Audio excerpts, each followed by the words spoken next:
Ushendi fenawa nokumona oija mwiri nawa ningepata fanona Monica ko Eagle FM onora etatu imwe bali heali nola natu heali bali no heali ile ko berewa nora hetatu natu bali o hetatu batatu o mafelane Eagle FM the eye. My friend, why do you seem so worried? Ace, I'm planning an event for next weekend, and I don't know how to best get people to hear about it. Saima, don't worry about those small things. Contact Eagle FM today. Eagle FM has a dedicated team that can travel anywhere countrywide to broadcast live at any event, such as a promotion, organizational launch, anniversary, wedding, funeral, political or traditional and church events, and basically any event that you wish to broadcast on a national level. Call them now and talk to Monica at 081 270 3727 or the office number 083 2888 400. Eagle FM, the eye.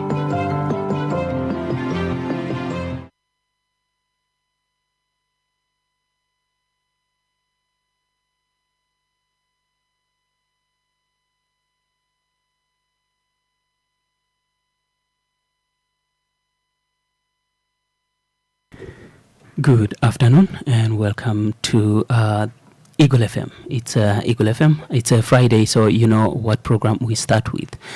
And that is, of course, that's Uitani, a Childline radio program. Now, just one moment. I'm about to murder my tech crew here.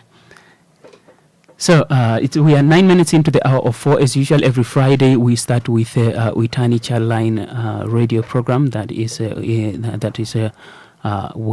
collaboration, of course, with Childline Lifeline, educating us on pretty much everything educational, especially on a teenage level, from technology and nutrition and just sheer social interaction and how to basically be nice to each other. It turns out human beings, we have to be told every now and then to treat each other nice, otherwise we just mean.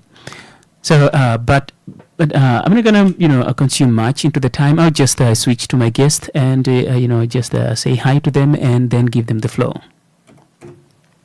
And just a short introduction. Joining us in the studio today for the Uitani Childline radio program to educate us on how children can support peers with disabilities and accessibility and equal opportunities. So we have two topics on the table today. That's how children can support peers with disabilities and accessibility and equal opportunities. And educating us on these two topics are Noah Opindi and Kachana Siseho. Good afternoon. Good afternoon. You good? Yes, good. We're chilling. Really? So, so assuming the school is going so far so good. Yeah. I mean, we are closed, so it's closed until I think the 7th. Yeah. Oh, so you guys are on holiday? Yes. Once you leave high school, you even lose the calendar. You lose count of which days do kids go to school and which days that they don't. So feel at home and welcome to Eagle FM. Thank you for having us. So now that we have gotten the pleasantries out of the way, please walk us through what you brought for us today. Okay. What's up, everyone? You're logged into Eagle FM in partnership with Uitani Childline Radio, where we talk about what you talk about. I'm Kachana. And I'm Noah, and we're hosts for the next few minutes. Today, we're talking about something super important, how we can create spaces where every single child feels included, especially our differently abled peers. Inclusion sounds like a big topic, but it really comes down to everyday actions. It's about how we hang out at break time, work on class projects, or just talk to one another. So how do kids actually support their peers with disabilities on a day-to-day level? Honestly, it starts with plain old friendship. Don't let a wheelchair, a hearing aid, or a different way of communicating intimidate you. See the person first, ask about their favorite games, foods, music, hobbies, and you'll usually find common interests. Exactly. And if you notice a classmate who is differently abled, struggling with physical barriers like getting up a steep ramp, carrying heavy books, or struggling to understand a fast-paced game, just ask politely, hey, would you like a hand? And that asking part is key. Never just assume or jump in without checking first. Respecting someone's independence is just as vital as offering support. Good point. Another major way to support is adapting how we play. If you're organizing a game during break time, think about how everyone can participate. Maybe that means tweaking the rules a bit. I love that. And small changes may make massive differences. And finally, speak up. If you see someone being left out, teased, or bullied because they are differently abled, don't be a bystander. Stand next to them, include them in your group, and tell a teacher or a trusted adult right away. And once you see each other as just as regular peers, supporting each other becomes second nature. It's all about creating an environment where nobody feels like an outsider. People get so caught up in focusing on what makes someone different, like if they use a wheelchair, walk with a stick, or communicate using sign language, that they completely forget that we are all into the same regular stuff. You don't need a massive rule book or a special training course to be a good friend. It just flows naturally.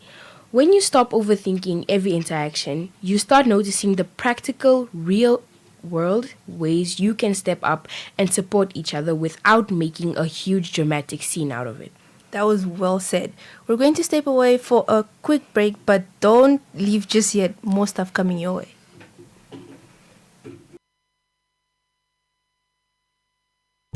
Eagle FM lets you express your constitutional rights of freedom of expression without fear of favor. This is actually, to put it mildly, an economic scandal. Fraud. So Not fraud, it's a scandal.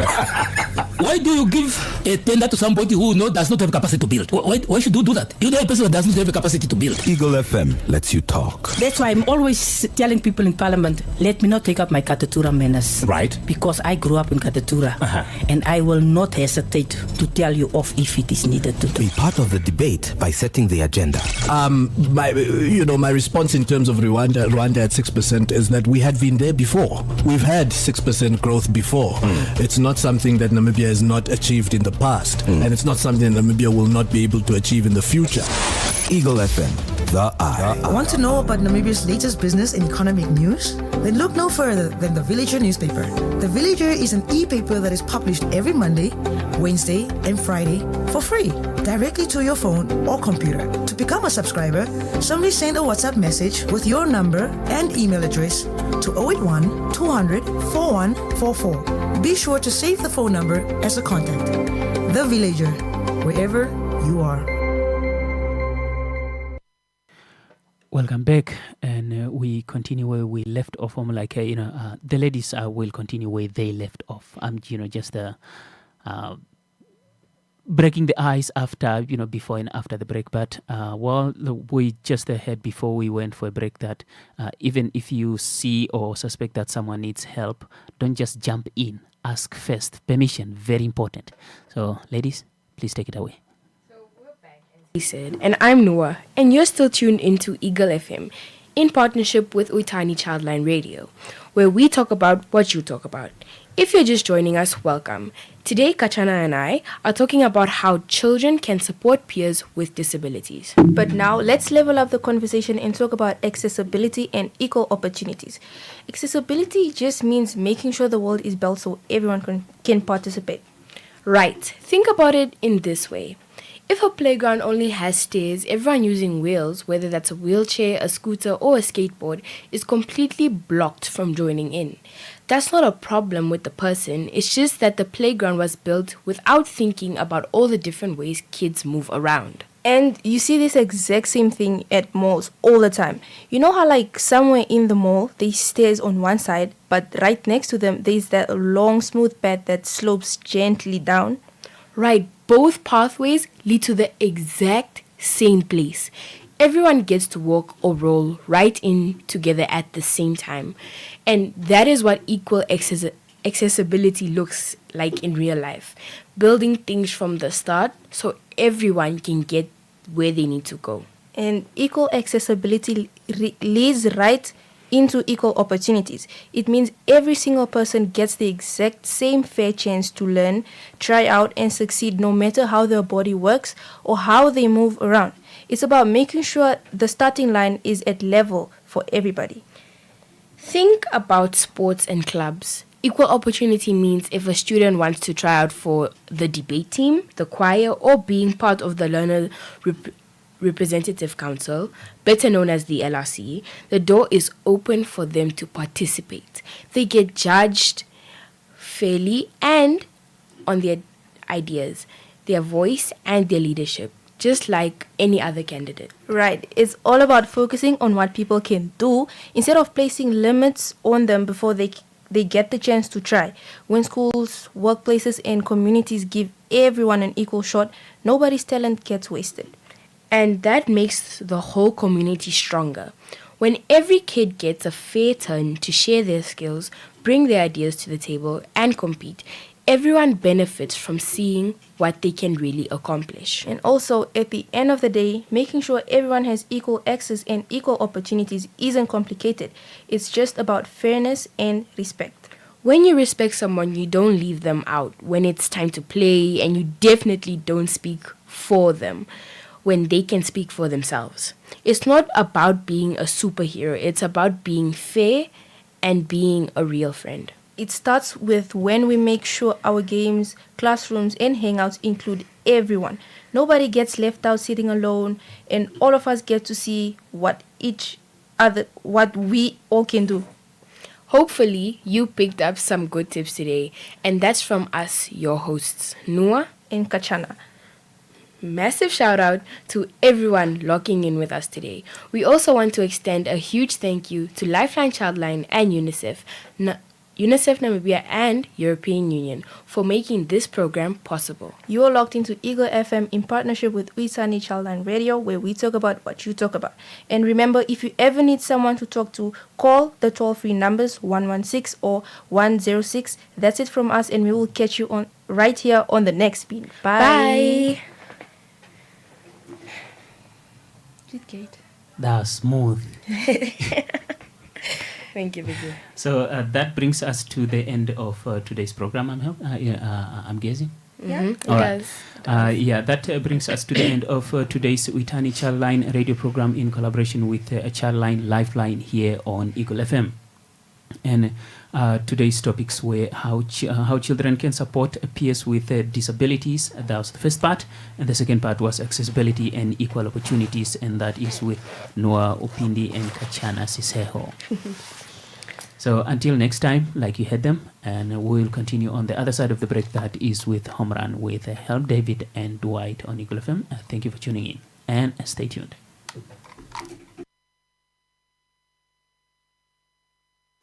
Eagle FM lets you express your constitutional rights of freedom of expression without fear of favor. This is actually, to put it mildly, an economic scandal. Fraud. So not a fraud, it's a scandal. Why do you give a tender to somebody who does not have capacity to build? Why should you do that? You know a person that does not have a capacity to build. Eagle FM lets you talk. That's why I'm always telling people in Parliament, let me not take up my Katatura manners. Right. Because I grew up in Katatura.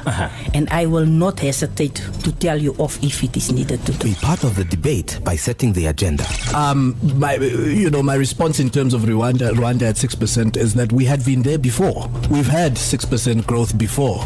It's not something that Namibia has not achieved in the past, and it's not something that Namibia will not be able to achieve in the future. Eagle FM, the eye. Want to know about Namibia's latest business and economic news? Then look no further than The Villager newspaper. The Villager is an e-paper that is published every Monday, Wednesday, and Friday for free, directly to your phone or computer. To become a subscriber, simply send a WhatsApp message with your number and email address to 081 200 4144. Be sure to save the phone number as a contact. The Villager, wherever you are.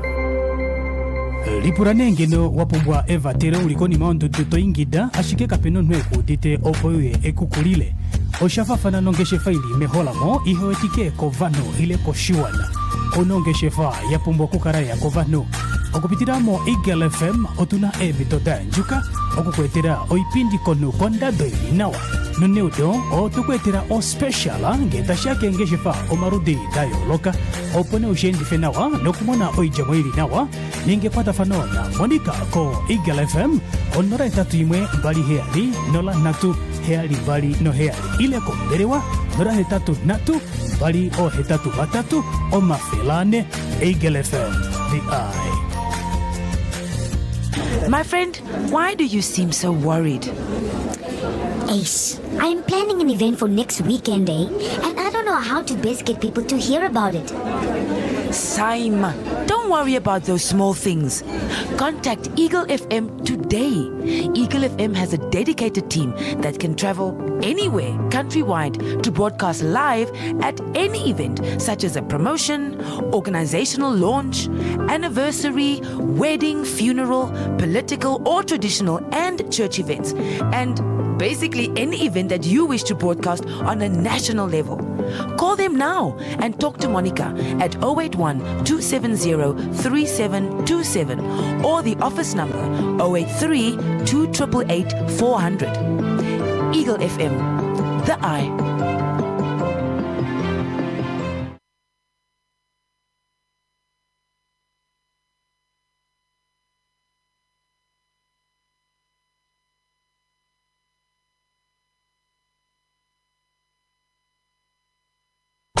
Eagle FM lets you express your constitutional rights of freedom of expression without fear of favor. This is actually, to put it mildly, an economic scandal. Fraud. So Not fraud, it's a scandal. Scandal. Why do you give a tender to somebody who does not have capacity to build? Why should you do that? You know a person that does not have a capacity to build. Eagle FM lets you talk. That's why I'm always telling people in Parliament, let me not take up my Katatura manners. Right. Because I grew up in Katatura. And I will not hesitate to tell you off if it is needed to do. Be part of the debate by setting the agenda. My response in terms of Rwanda at 6% is that we had been there before. We've had 6% growth before. It's not something that Namibia has not achieved in the past, and it's not something that Namibia will not be able to achieve in the future. Eagle FM, the eye. Good afternoon, and now we go on with Home Run as usual here on Eagle FM. If you just tuned in, this is Home Run with Helmut, David, and Dwight, and the two are in absentia, so you're just chilling here with yours truly, that is moi. And on today's menu, we have the State of the Region address. To some degree, we'll just be looking at what is what has been going on for since last year. That is in the Oshodonjupa region. And oh boy, do we have just a whole lot of things to cover. Now, the thing is, one thing that is a no-brainer is that, Oshodonjupa is part of Namibia, so a lot of, so the more you listen to the State of the Region addresses, the more you see, how much cross-cutting issues that we have as a country, irrespective of which region that you find yourself in. So so the cross-cutting issues, or more like the cross-cutting challenges that can be observed or can be heard, being referenced in all the State of the Region address that we've been through, and we have gone through the Oshana, Khomas, and Omaheke. And there's actually a whole list of them, but then the more you listen to them, or the more you listen to them, the more things become monotonous. Not monotonous in a boring way, just monotonous because of the point I made earlier, that we are in the same country, so we have a lot of cross-cutting challenges and cross-cutting types of projects. In terms of development, take for example, agriculture is something that you hear in all the State of the Region address, and the extractive industry in a reference to mining, again, is the exact same thing that you hear. And crime statistics, now that's a universal problem. Even developed countries have these issues, but there's just a few things that I have observed that was more like a reference in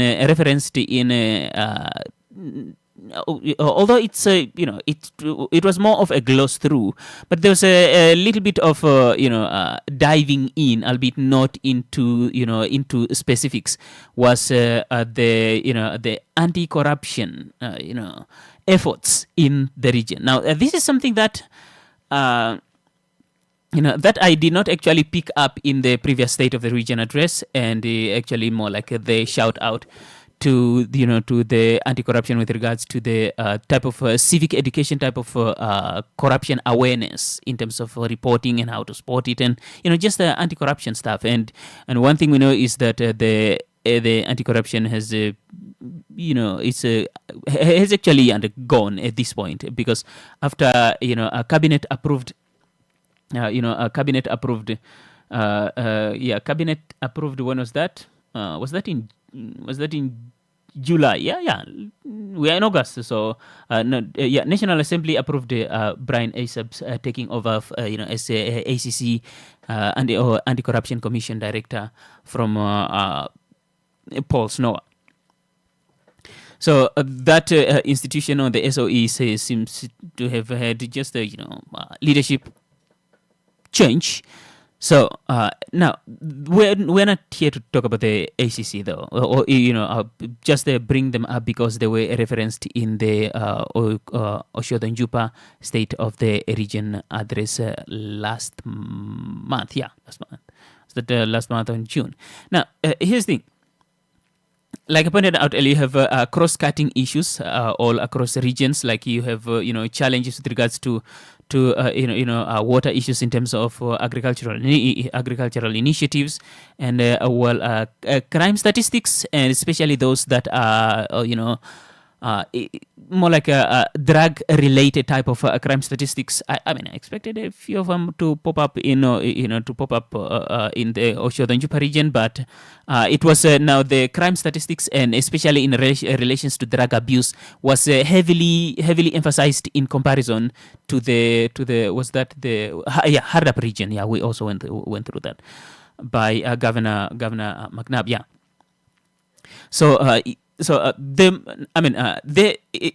It's actually a beautiful thing that this State of the Region address are just readily available for anyone to to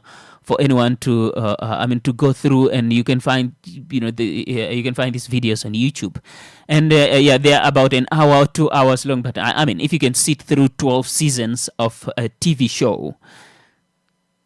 Commercial break before I come cooking. ShopRite's birthday is in the major league with major low prices. Get 4 kg Real Good IQF chicken, mixed portion, only 194 Namibian dollars 99. 5 kg Marathon White Sugar for 99 Namibian dollars 99. And 5 kg Top Score Super Maize Meal, just 69 Namibian dollars 99. Valid until 23 August 2026. Get major savings with ShopRite's Major League Birthday. Plus, pick a box for a chance to win your share of over $500,000 Namibian dollars and weekly gift cards with ShopRite. Buy any 3 participating products, WhatsApp the code on your till slip, and pick a box to see if you're a winner. Only at ShopRite.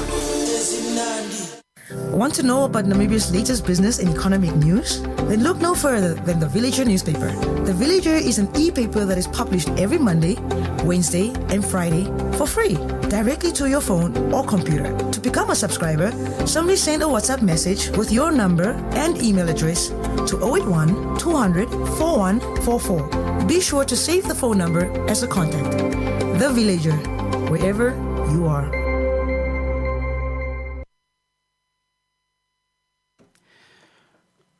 Welcome back. We continue now. There's something that was said in the State of the Region address that took me to Indonesia, and actually brought me back to Zimbabwe and the whole Africa. Like a trend type of developmental plan. Especially in terms of financing, that we hear a lot, and you hear it coming out of the African Union, you hear it coming out of SADC, you hear it coming out of ECOWAS and all these intergovernmental organizations in different parts of Africa, like your COMESA and your East African Community, and you have your Maghreb in the in the Arab region of the continent. We're talking about northern part of Africa now. Now, what we keep hearing a lot, both on the as Africa, and the recent SADC gathering, The president gave a speech in line with value addition and, let's just process everything at home. We are rich, at least the natural resources wise. Africa will be developed by Africans.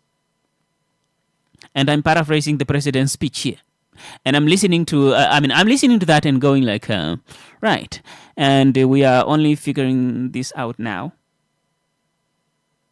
And by that I mean even we as a country, Namibia, we are 30 plus years of independence. That's when we were realizing no one is going to develop like really, like it's a no-brainer. It's that simple. It should be like, okay, you know what? No one is going to develop this continent on our behalf. No one. We're gonna have to do it ourselves. And because of a lot of resources that we have, a lot of friends that we have are going to, it will be very hard to tell whether they are our friends because they wanna be our friends, or they are our friends just or they are our friends because of the resources we have. Now, I subscribe to Henry Kissinger's point of view on geopolitical relationships now, which is a very simple point of view, that in politics there are no friends or enemies. There are no permanent friends and there are no permanent enemies. The only thing that's permanent is interest. The translations: you are only as friends as your interests are aligned. When your interest becomes misaligned, you become sworn enemies, just like that. And there are actually a lot of examples of that. The U.S. government and Noriega of Panama, they were homies, like very tight, really tight, until when their interests were aligned. When their interests were misaligned, Noriega, who was just chilling with the American, intelligence American government officials the previous day, was literally running for his life. And another example. Saddam was actually prepped to overthrow the guy that he succeeded, and when he took over office, you wanna guess who helped him? The US helped him. Now, as soon and at this point, their interests were aligned, and one of those interests was to destabilize and if anything, maybe just go to war or regime change in Iran. In fact, the Iraq-Iran war, on the Iraq side, was heavily financed and then heavily armed, provided in terms of armaments by the US. Now, what happened in 2003? Actually, before 2003. Before the invasion in 2003, 1991, there was Operation Desert Storm. What do you see there? Now, before Operation Desert Storm in 1991, one thing that you see if you just look at the U.S.-Iraq relationship going back, going back from 1991, 1989 backwards, what you see is that there's a very cozy relationship between Iraq and the U.S. Now, something happened there, and their relationship was, their interest was misaligned. And the next thing you know, weapons of mass destruction. These are the pictures, and this is one thing that I actually love about big powers like the US, because the way that they do things because of the sheer military and geopolitical influence and economic influence that they have, their methods of operation tends to go mainstream, and for those reasons, it tends to just sort of like educates those of us that are very interested in geopolitics about just how interesting geopolitical relations are. So the whole no one will develop our continent but ourselves is something that we should have figured out from day one, because you do realize, we had to fight for our freedom, right? Now, it wasn't given to us. We had to fight for it. The whole economic independence, that's a whole different discussion. But now, independence was not given. What made us think development was going to be given? Like, you can't be that naive. I was actually trying to avoid the political... So, So that means the resources we have now, we have the resources. Now that we have figured out that we have the resources, actually we should have figured that out like a million years ago. Now that we have figured out that we have the resources, that's the first one. The second one is that, okay, now, the resources we have, especially in monetary terms, we don't have a lot of money to go around. So that means the little that we have, we're going to have to use it as responsible as we can. That brings up the whole discussion of corruption on point now. The two links that I'm connecting here are last month, SADC anti-corruption representatives. I think your SADC region and every country needs an anti-corruption fight, a corruption fighting arm. It turns out we're all just thieves, and we need someone to watch the public funds, otherwise it's going to be stolen, even by the guys that are protecting it. And we have seen actually even by the guys that are trusted that are entrusted with protecting that particular resources. And this is why I like to say, this whole idea of let's just have the right person in office. That's not happening.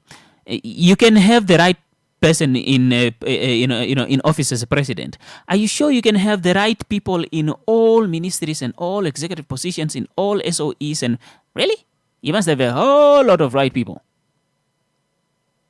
A whole lot of right people that are going to be looking for, and that's just borderline impossible, because a person can be nice today when they are running for office, and next day when they get into office, they forget all the promises they made when they were campaigning and become just they start budgeting for iPhones with 2 SIM cards. So now that means this is where like NGO, more like a civil society organization type of corruption mitigation strategies becomes very important. Now, fortunately for us here in Namibia, we have the civil society type of corruption fighting idea embedded in our anti-corruption fighting, more like anti-corruption. Anti-corruption mechanism or corruption fighting mechanism. Now, one of the directorate of the anti-corruption is public education and corruption prevention. That is the directorate that was actually given Omake in the State of the Region address coming out of the Oshodonjupa region, not the 2026 one, not the 2025 one. It's the 2026 one. Actually, I had enough time, so I went back to the 2025 State of the Region address of Oshodonjupa region. At that point, Governor John Kamusep. Now there's a click there at the beginning, and one thing that I was told, when I was in Tumkwe, one thing I was told about click words is that if you can't pronounce it, just skip it. That may be rude, but believe me, it's not as rude as you mispronouncing it with a click. I was like, okay, you know what? Noted. So, Governor John Kamusep, in 2025, in his first State of the Region address, pointed out in reference to the Oshodonjupa region something that basically sent me rolling on the floor.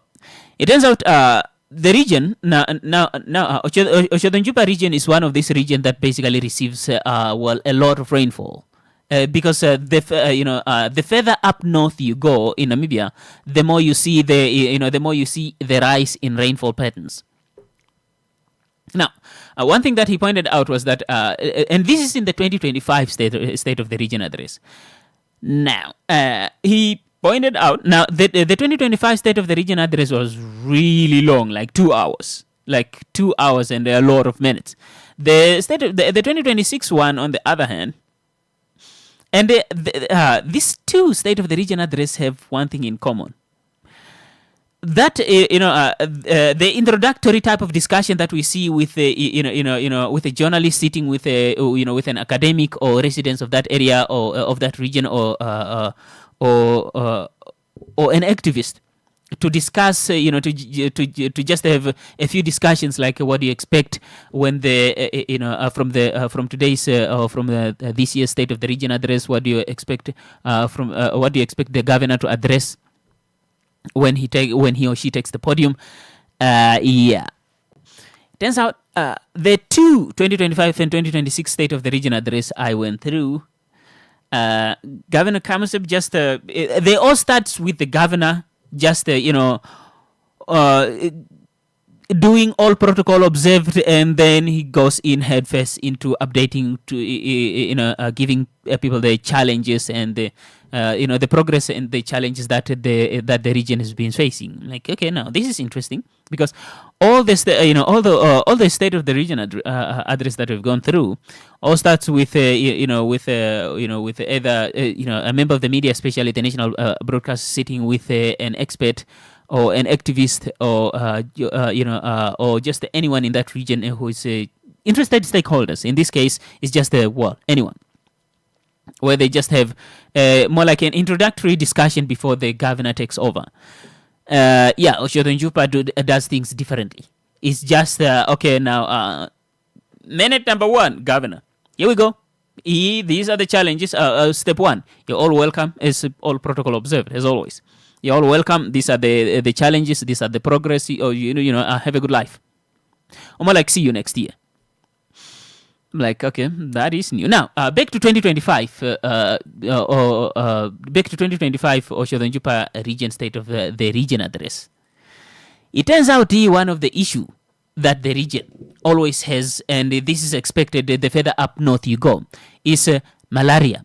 Now, the Ministry of Health that we have in this country, God bless their hearts, they do they have malaria prevention strategies.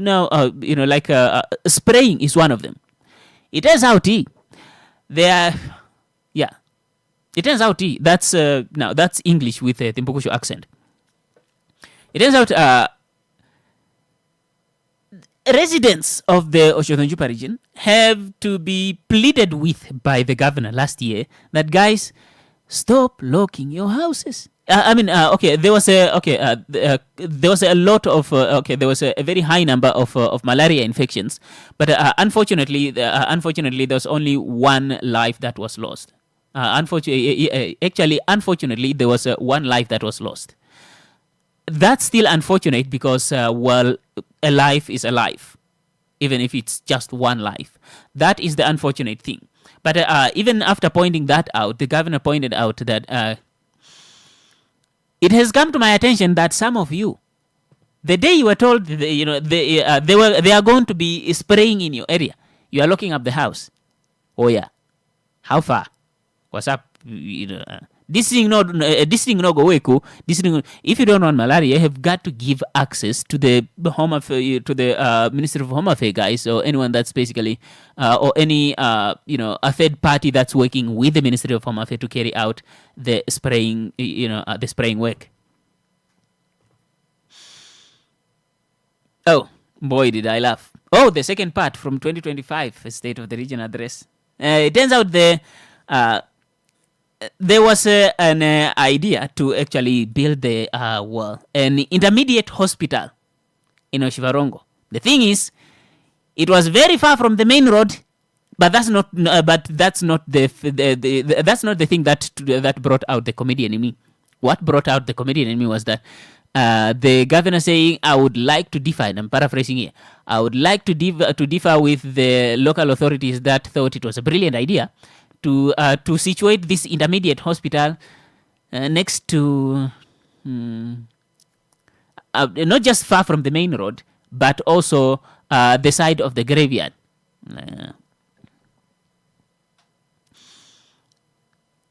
I laughed so loud at that, and that's because I think that was in the UK. I think that was in the UK or the UK or the US. There's one guy that ended up, I think it was about a week or two ago. There's one guy that got into trouble with the authorities because he was standing at an elevated platform, wearing a black, a black gown with a hoodie I think is it John the Ripper, wearing a black gown with a hoodie, holding a scythe. Now a scythe now, which is an international, at least as far as Western influence goes, which is an international symbol of death. Bro was just wearing all that black gown with a hoodie, holding holding a scythe, and standing facing the hospital. He ended up into trouble with the police. Is it a crime? I don't think so, but is it mean? It definitely is mean. Look, if I'm sick and hospitalized somewhere, take for example in Gaturra State Hospital, and and my room is located at the side where I can see the SWAPO headquarters across I can see the SWAPO headquarters across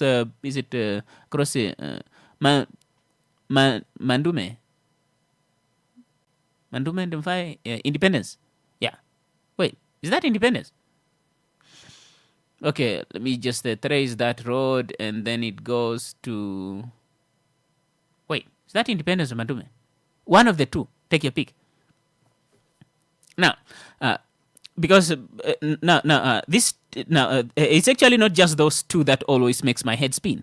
It's I know that in town you have this side, you have this side of like in between Van Hill and Simot, you have Mandume, and then you have of course you have the main street just in front of Nampost headquarters. You have Independence Avenue, and on the other side, the side of Kerk, that side, that German name, that man, this the part that makes me miss Dwight, because he would have helped me with the pronunciation of that church. You have Robert Mugabe.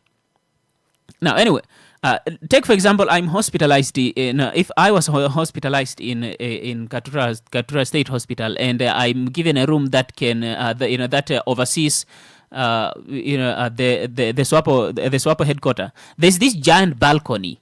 That faces the main street. Imagine you are hospitalized and you have some guy depicting the symbol of death facing you, and you are in the hospital on IV. I'm gonna borrow a gun. I'm borrowing a gun.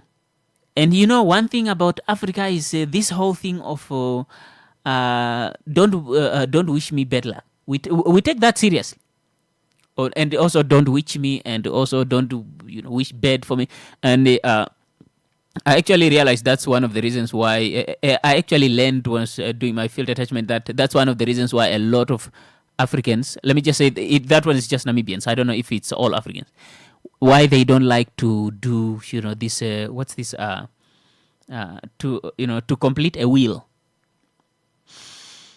A lot of especially the elders, and I think there's this is just my own conclusion, because there's no research that was done basically on this subject. But one thing that my supervisor, there were very simple conclusion that my supervisor and I reached was what's going on here is this has a lot of cultural influence, because we don't want to wish death upon ourselves by completing a document that will distribute our assets fairly and avoid World War III once we are no longer in the picture.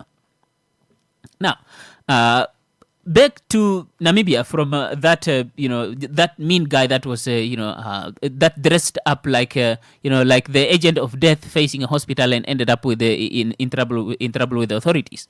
Now, that's actually the part that got me laughing when when the governor of the Otjozondjupa region said, I would like to really, and this is in the 2025 State of the Region address, that I would like to beg to differ with those ones that thought that picking a location far from the main road, close to the graveyard, that thought that was a brilliant place to build a hospital.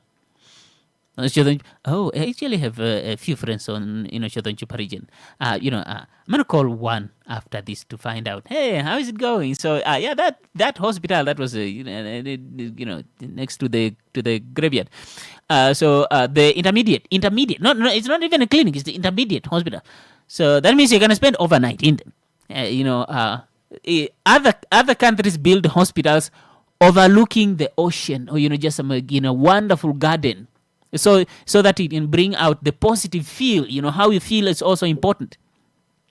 Mentally, to give you a positive look at how beautiful Namibia is and how beautiful life is. Just gives you that positive vibe. Then you come to Namibia, you open the window in your hospital, and voila, graveyard. Really?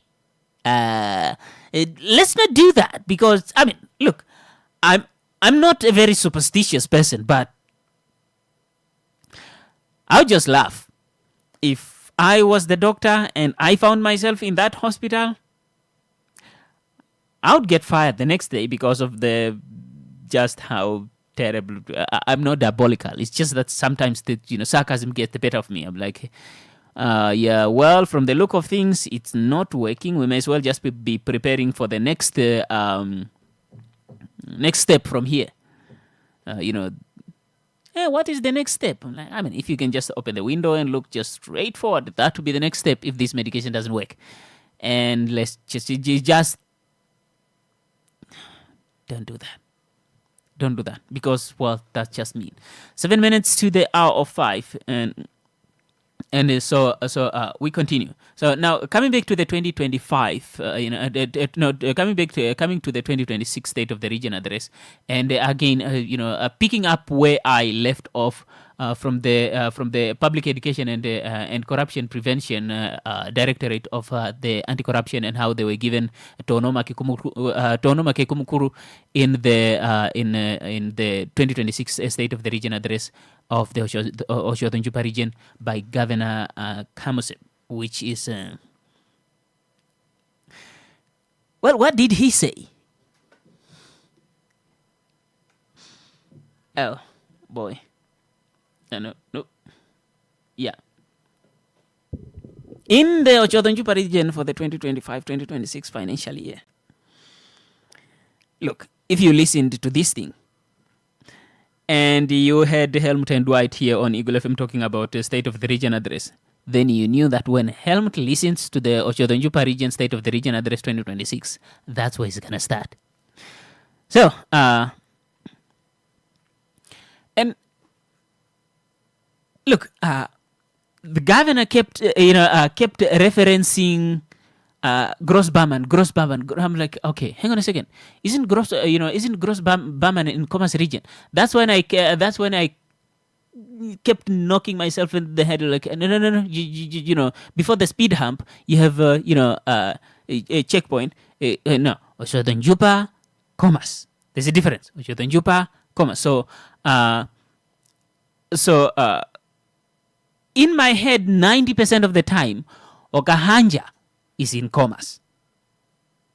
I have to correct myself like 1,000 times all the time because of just how close it is from Windhoek. Because you have a lot of people that are commuting, that literally live in Okahanja. It's about like 70 kilometers. Live in Okahanja, but work live in Okahanja and but work in Windhoek, and the other way around. But I can only imagine what a terrible of an idea it would be for someone to commute from Okahanja to Grootfontein. That's about about 200 kilometers. It's like saying, okay, you know what? I'm gonna live in Hobabis, but I will work in I will work in I'm gonna live in Hobabis, but I'll work in I'll work in Windhoek. So I'll just be commuting. No, you can't. Unless you have a helicopter or a private jet, I don't see that working out. If we're just talking about a car, that's not going to work out. Unless you can, throw in the African mode of transport / broom or vroom, depending on whichever you want to go with. Now, the region has ended. Now, this is the 2026 State of the Region address. Back from 2025. Let's continue now. And Oshotun-Jupa region, this whole thing of especially the what's that? Yeah, Oshivarongo Intermediate Hospital, close to the gravesite. I really don't like it when I really don't like it when public officials are doing my job for me. I'm supposed to be the comedian here because that's pure comedy. Plus. Let's be fair here. In this State of the Region address, one of the things that the governor emphasized a lot is land distribution, and how he didn't use the word inflation, but the point that he was making is basically tied to inflation because he kept saying, he said 2,000, one example he gave was that 2,500 hectares can cost as much as 12.5 million before he came to value addition, but we'll be there in a few. So they say, the point is the ever-rising price, the ever-rising price of land is going to make development, land acquisition and ipso facto development for the Namibian government, not just the Chotanjupa region, and also resettlement and land distribution just overall. It's going to be tricky as time goes because with time, things, the same way that bread prices are going up, the price of everything is obviously going up, and that includes land. So, that's a very valid point. Now, what the government can do now becomes a whole different discussion in relations to mitigating, to sort of like addressing that issue. Because, for one, we don't print our own money, so we have little to zero control over inflation. At least our inflation does not involve us printing more money. We can do that because, for one, we don't print our own, our own money, and more on the whole, printing our own money and the independence and the economic independence and all that. We'll deal with that on Sunday, where I'm allowed to go, nuts with the jokes. Now, home run with Helmut and Dwight on it's muscle memory. It's just, Helmut and Dwight. On Eagle FM, if you just tuned in, you are listening to Home Run, your drive time show with your favorite duo, albeit today I'm riding solo. We'll continue on the other side of the break, aka paying the bills. Stay tuned. Okay, my turn. Hold on. Just let me finish my story. As I was saying, my man, you've been finishing your story for 10 minutes now. Even my chassis is getting warm. Just give more eyes. Anyways, long story short. Oh, aye. When you're talking, it's a short story long. Short stories turn long. Go best together with Tassenberg. Not for persons under the age of 18. Enjoy responsibly. Lipuranengeno wapumbwa Eva tero ulikoni maundu tutoingida ashike kapeno nweku dite opoye ekukulile. Oshafafana nongeshe faili meholamo ihoetike kovano ile koshiwana. Onongeshe fa yapumbwa kukaraya kovano. Okupitiramo Eagle FM otuna ebitoda njuka. Okukwetera oipindi konu konda doili nawa. Nuneudo otukwetera o speciala ngeta shake ngeshe fa omarudi dayo loka. Opone ushendi fenawa nokumona oijamwili nawa. Ningepata fanona monika ko Eagle FM onora itatu imwe bali heali nola natu heali bali no heali ile komberewa nora hetatu natu bali o hetatu batatu o mafelane Eagle FM the eye.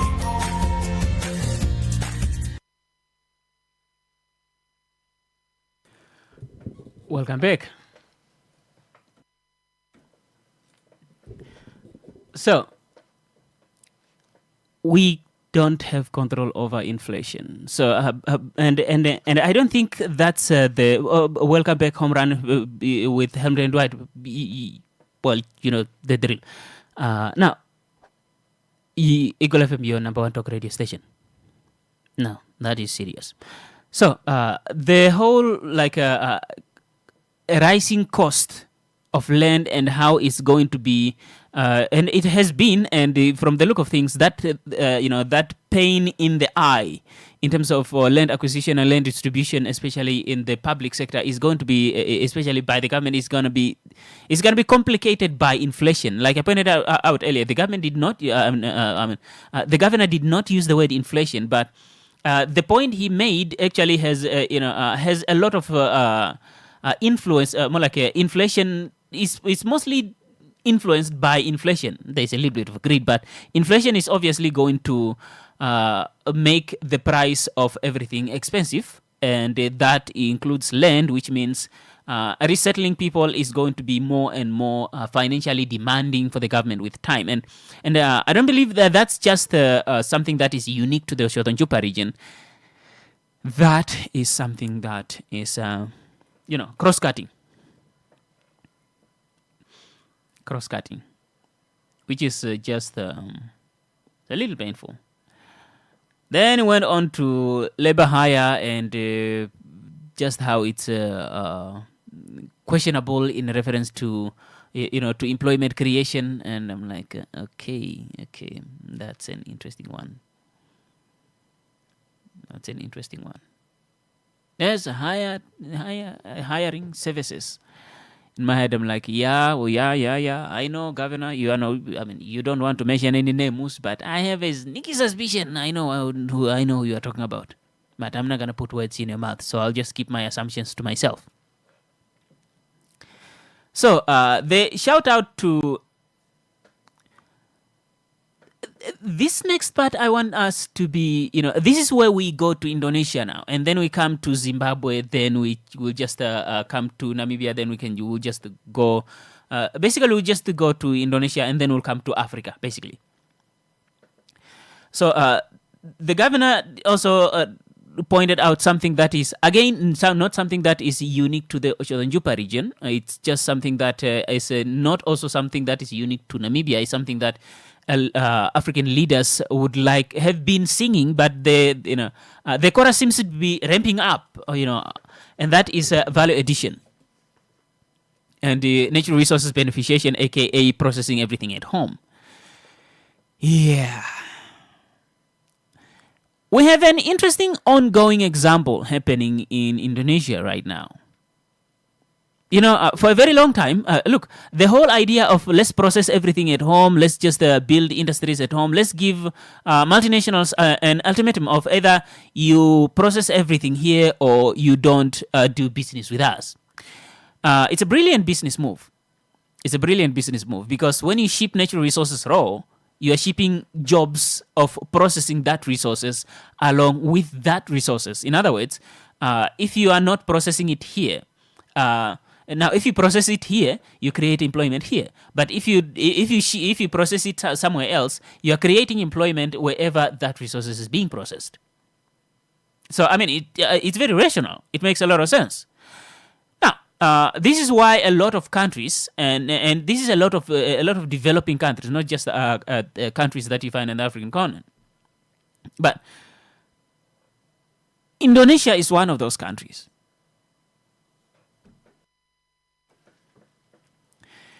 2025. Let's just start from the ultimatum that the Indonesian government put in place with regards to their natural resources beneficiation, process everything at home. Zimbabwe is doing the same thing, and Namibia is doing the same thing. And when it comes to gold, Ghana is ramping it up. From last year, I started following those guys. John Mahama is just like, okay, you know what? 1, 2, 3, 4, 5, nice gold mines, excellent. Brilliant work that you guys are doing here. But if you want to do business of gold here, you wanna start processing everything here. Otherwise, you're gonna pick your bags and get out.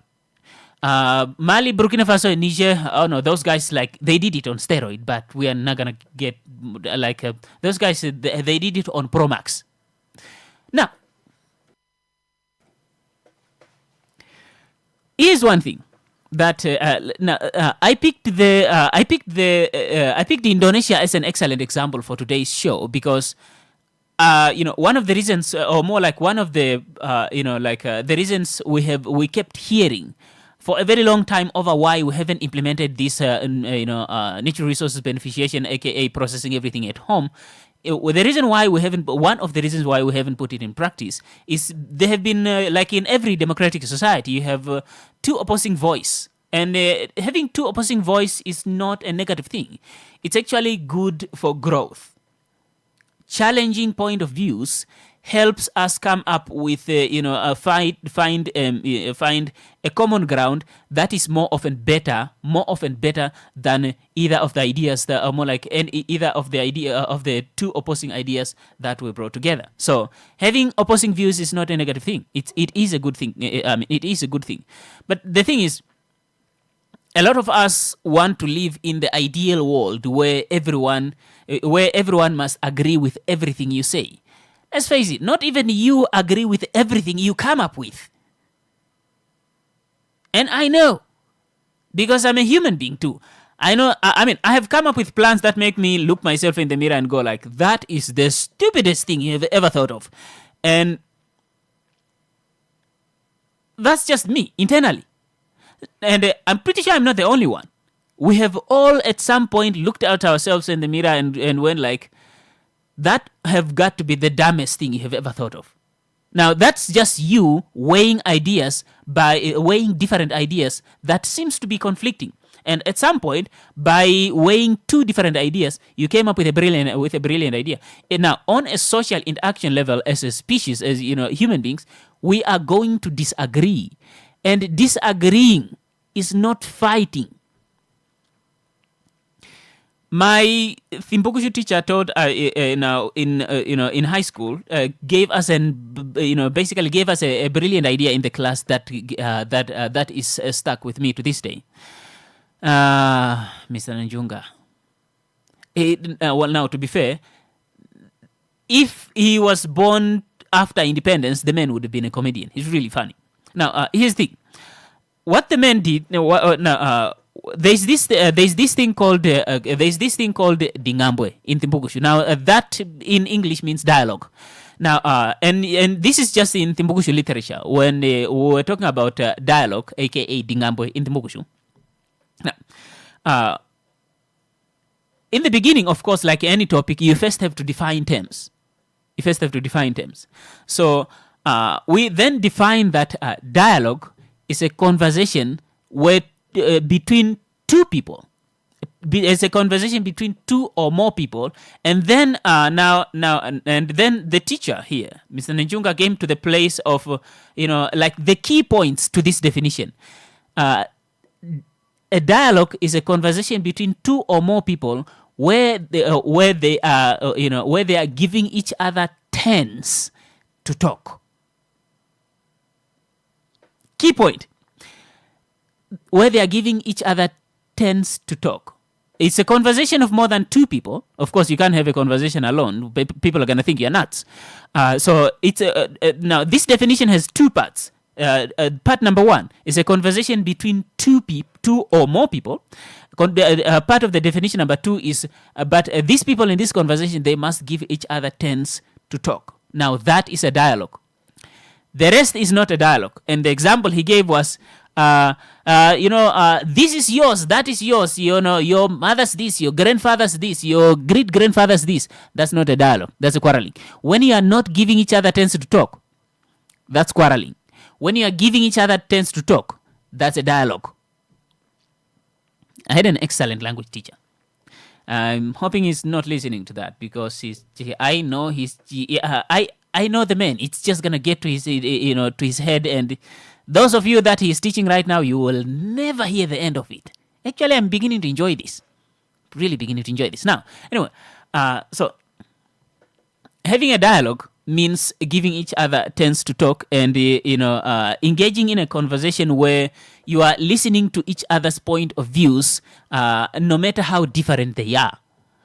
But as a species, human beings, we are terrible at this. When I come up with an idea, I want everyone to go along with it without question. Like, oh, come on. That's just, dumb. So why did I pick Indonesia for the value addition, natural resources beneficiation, processing everything at home, as an excellent example, despite referencing that Zimbabwe is is doing the same thing, and I'm using Zimbabwe here as an example because they have because of their lithium processing everything at home implementation, which also started with a ban of raw export natural resources. Or in case of Zimbabwe, lithium, and in case of Ghana, gold. In case of Namibia, is it lithium or iron? And actually, Namibia, we're kicking things up a notch, high iron. So we're just kicking up things a notch in terms of using renewable energy to process everything at home. Two birds with one stone. Environmental protection, climate change, natural resources beneficiation, industry building, development. Man, we rock. Except we need to scale up the whole processing everything at home thing. Now, the reason why we are talking about this, the reason why this dominated the recent SADC engagement, the whole let's stop shipping raw natural resources. And let's process everything at home because our growth is in our hands. No one is going to do it for us. You only needed a conference for that. All you had to do was call Eagle FM. I would have given you that for free. It would have been, that conversation would have been like a 5-minute talk. Like, really? But it was had with a lot of all-you-can-eat buffet. But I could have given you that advice on when we are just somewhere at single quarter when we're eating just $40 a pana. Why $40? That's the minimum I can eat. That's the minimum I can eat. It's either I have enough transport to go, come back, and actually make it 50 because you need about 2 fat cakes, and actually make it 60 because you also need salsa. I really need to go. Not now. Because, if I go now, I will leave in the middle of the show, and then, and then I'll be fired. That'd be stupid, right? Because I'll be going with the money that I get paid to do the job that I'm leaving, and then I'll be, I'll be using the money that I'm paid to do the job that I'm doing to buy kapana. And then, talk about terrible decision making. 14 minutes past the hour of 5. Quick break, and Indonesia on the other side of the break. ShopRite's birthday is in the Major League with major low prices. Get 750 mils Nola sunflower oil, only 29 Namibian dollars 99. 5 kg nice rice parboiled rice for 89 Namibian dollars 99. And 5 kg Bokomo fit cook wheat flour, just 72 Namibian dollars 99. Valid until 23 August 2026. Get major savings with ShopRite's Major League birthday. Plus, pick a box for a chance to win your share of over $500,000 Namibian dollars and weekly gift cards with ShopRite. Buy any 3 participating products, WhatsApp the code on your till slip, and pick a box to see if you're a winner. Only at ShopRite. My friend, why do you seem so worried? Ace, I'm planning an event for next weekend, and I don't know how to best get people to hear about it. Saima, don't worry about those small things. Contact Eagle FM today. Eagle FM has a dedicated team that can travel anywhere countrywide to broadcast live at any event, such as a promotion, organizational launch, anniversary, wedding, funeral, political or traditional, and church events. And basically any event that you wish to broadcast on a national level. Call them now and talk to Monica at 081-270-3727 or the office number 083-288-400. Eagle FM, the eye.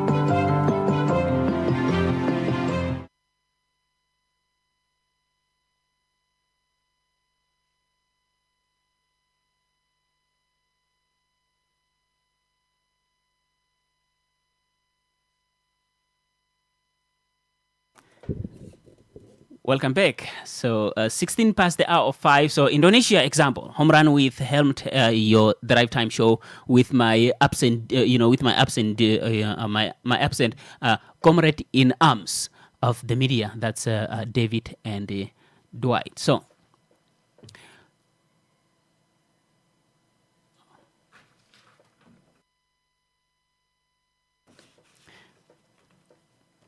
So let's go. Now, Indonesia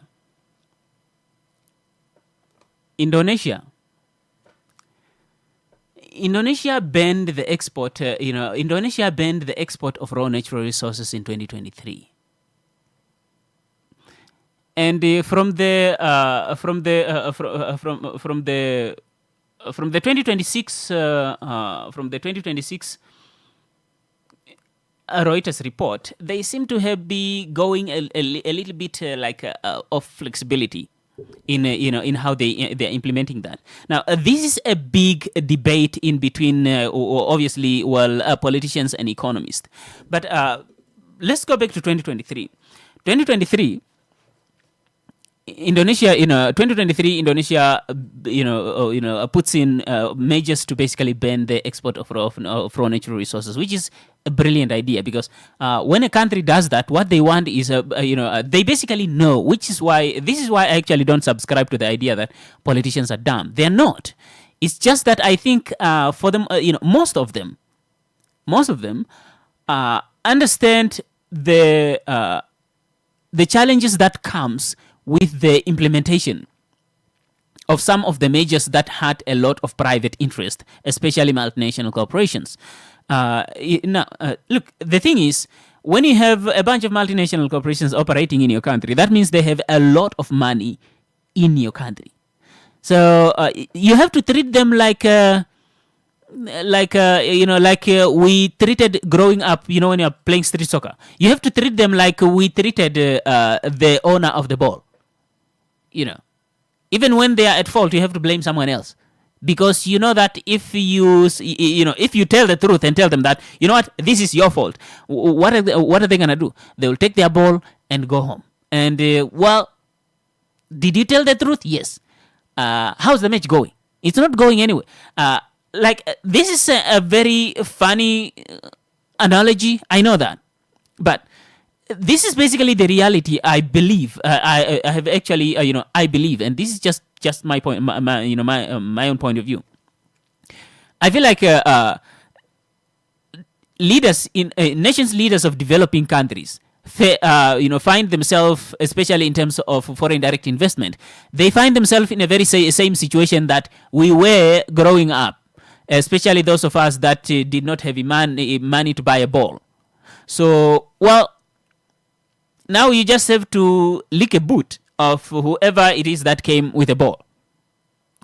It turns out, there is an adult example of that. It's called being in public office. When you grow up and find yourself in public office, and now you have to do the exact same thing that you have to do the exact same thing that you did, more like treat the foreign direct investors the exact same way that you treated the owner of the ball when you were growing up.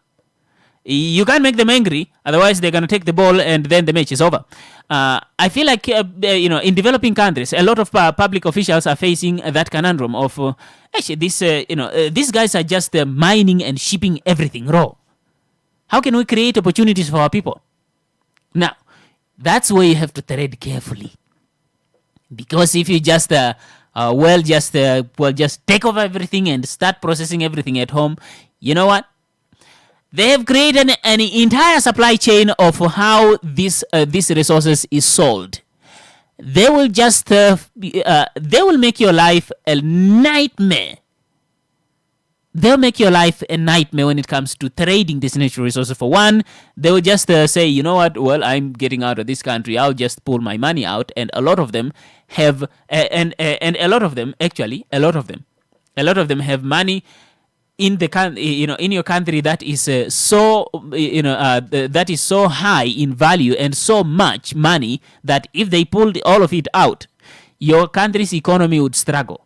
And this is not just Namibia or developing countries. Let me give you another example.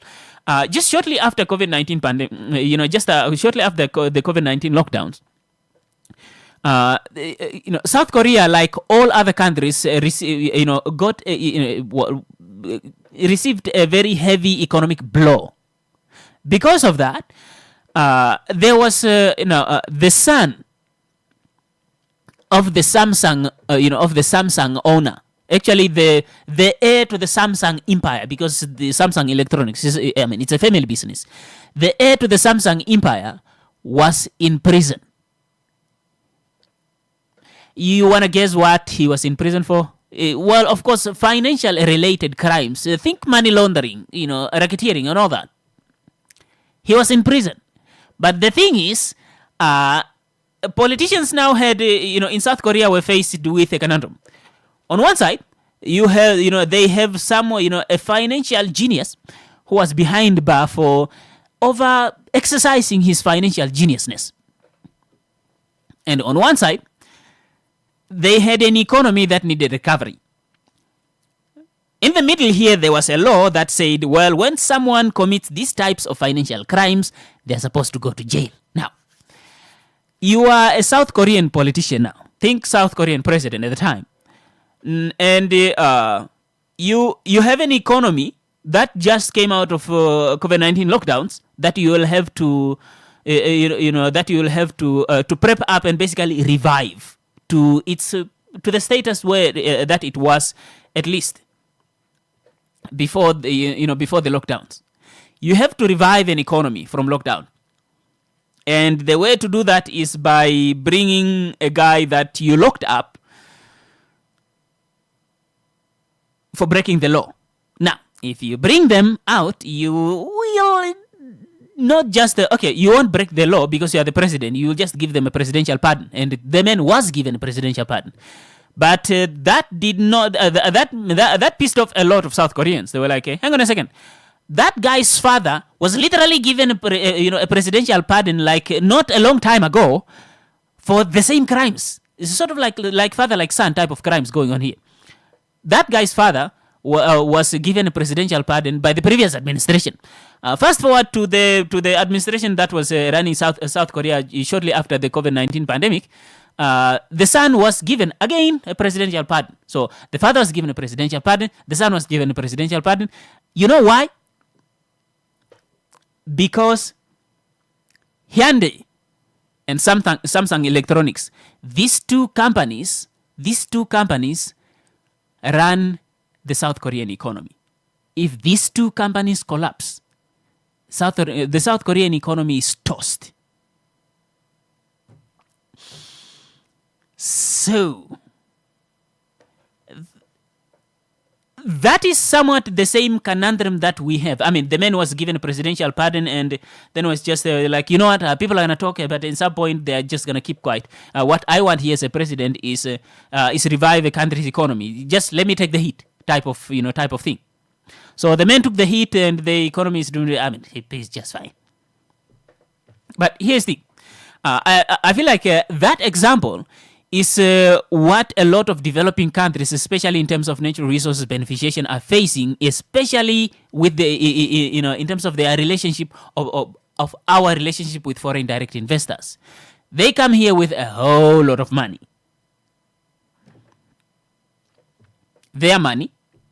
How did they get it? A lot of them just stole it. A lot of them made guns that was used to shoot people halfway across the planet. Some of them in Africa. That's how they make their money. We don't ask. Let's face it. We don't ask because that's how desperate we are. That's a little painful to think about. But anyway, so one thing that one thing that brings up is now as a leader of a developing country, you have to make a decision. What do you do now? Do you bring in investors that are giving you conditions of shipping raw natural resources raw? Or if you have now a lot of us already have a lot of multinational conglomerates operating on this continent, and we have, it looks like we have been walking on eggshells when it comes to the whole let's process all the natural resources at home type of discussion. Why? Because we know this is a double-edged sword. on one side, you have people that are expecting you to create employment. And you and the people, both you and the people, are smart enough. So you know that shipping raw natural resources out of the continent, that's the opposite of creating employment. If you want to create employment, you will have to process it here, because when you are shipping it away, it's being processed wherever you are shipping it to. That means you are creating employment, at the shipping destination. That's where you're creating the employment. So if you just process it here before shipping it, then you will create employment here. There's only one problem.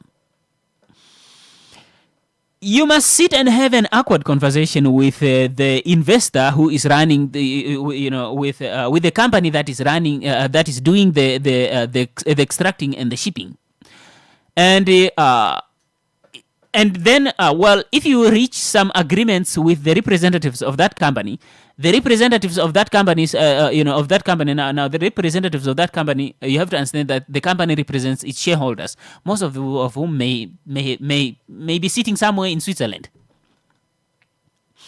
Right. So it is up to you as a public official to have an awkward conversation with the representative of this company. And when they say yes to your proposal, now it's their turn to go and have a very equally, if not even more, awkward conversation with the shareholders of that particular company. There's a lot of awkward conversation to be had here, because people on the ground will be waiting. In your campaign you said you will process, you will bring about initiatives that will process natural resources here at home. When are you going to implement that? Well, that's a very important question. It's a very important question. Did I mention it's an important question already? Yes, Your Honor. Yes, Honorable. You did. Like 5 times. Yeah. Okay. The last 6th time. It is an important question. Let me get back to you on that.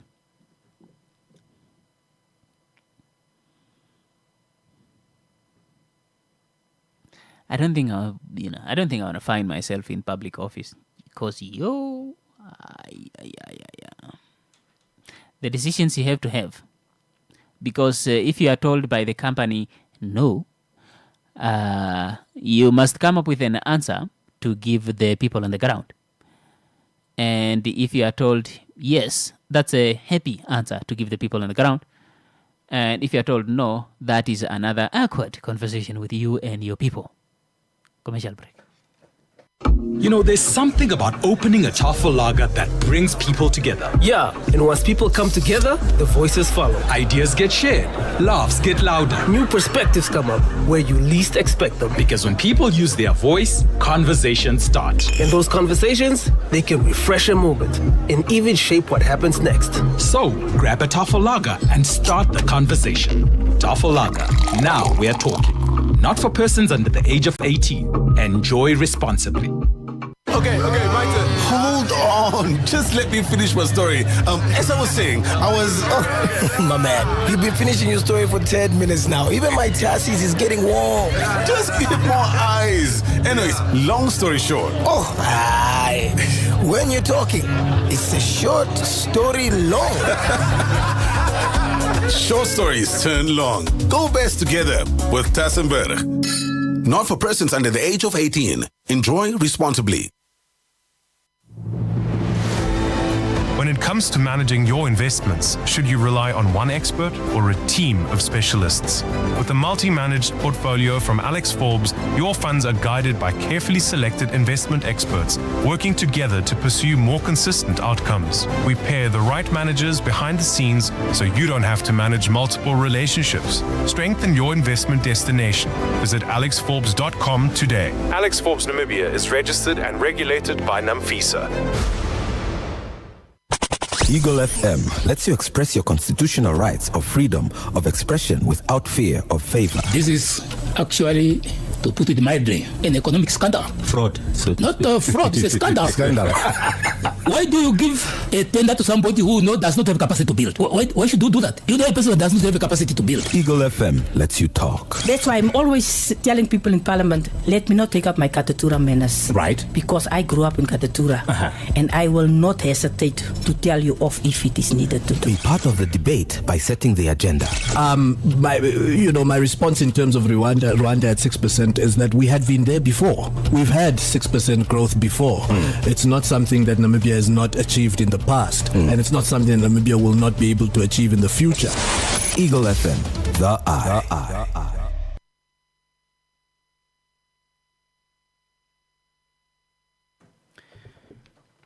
Welcome back. So we continue.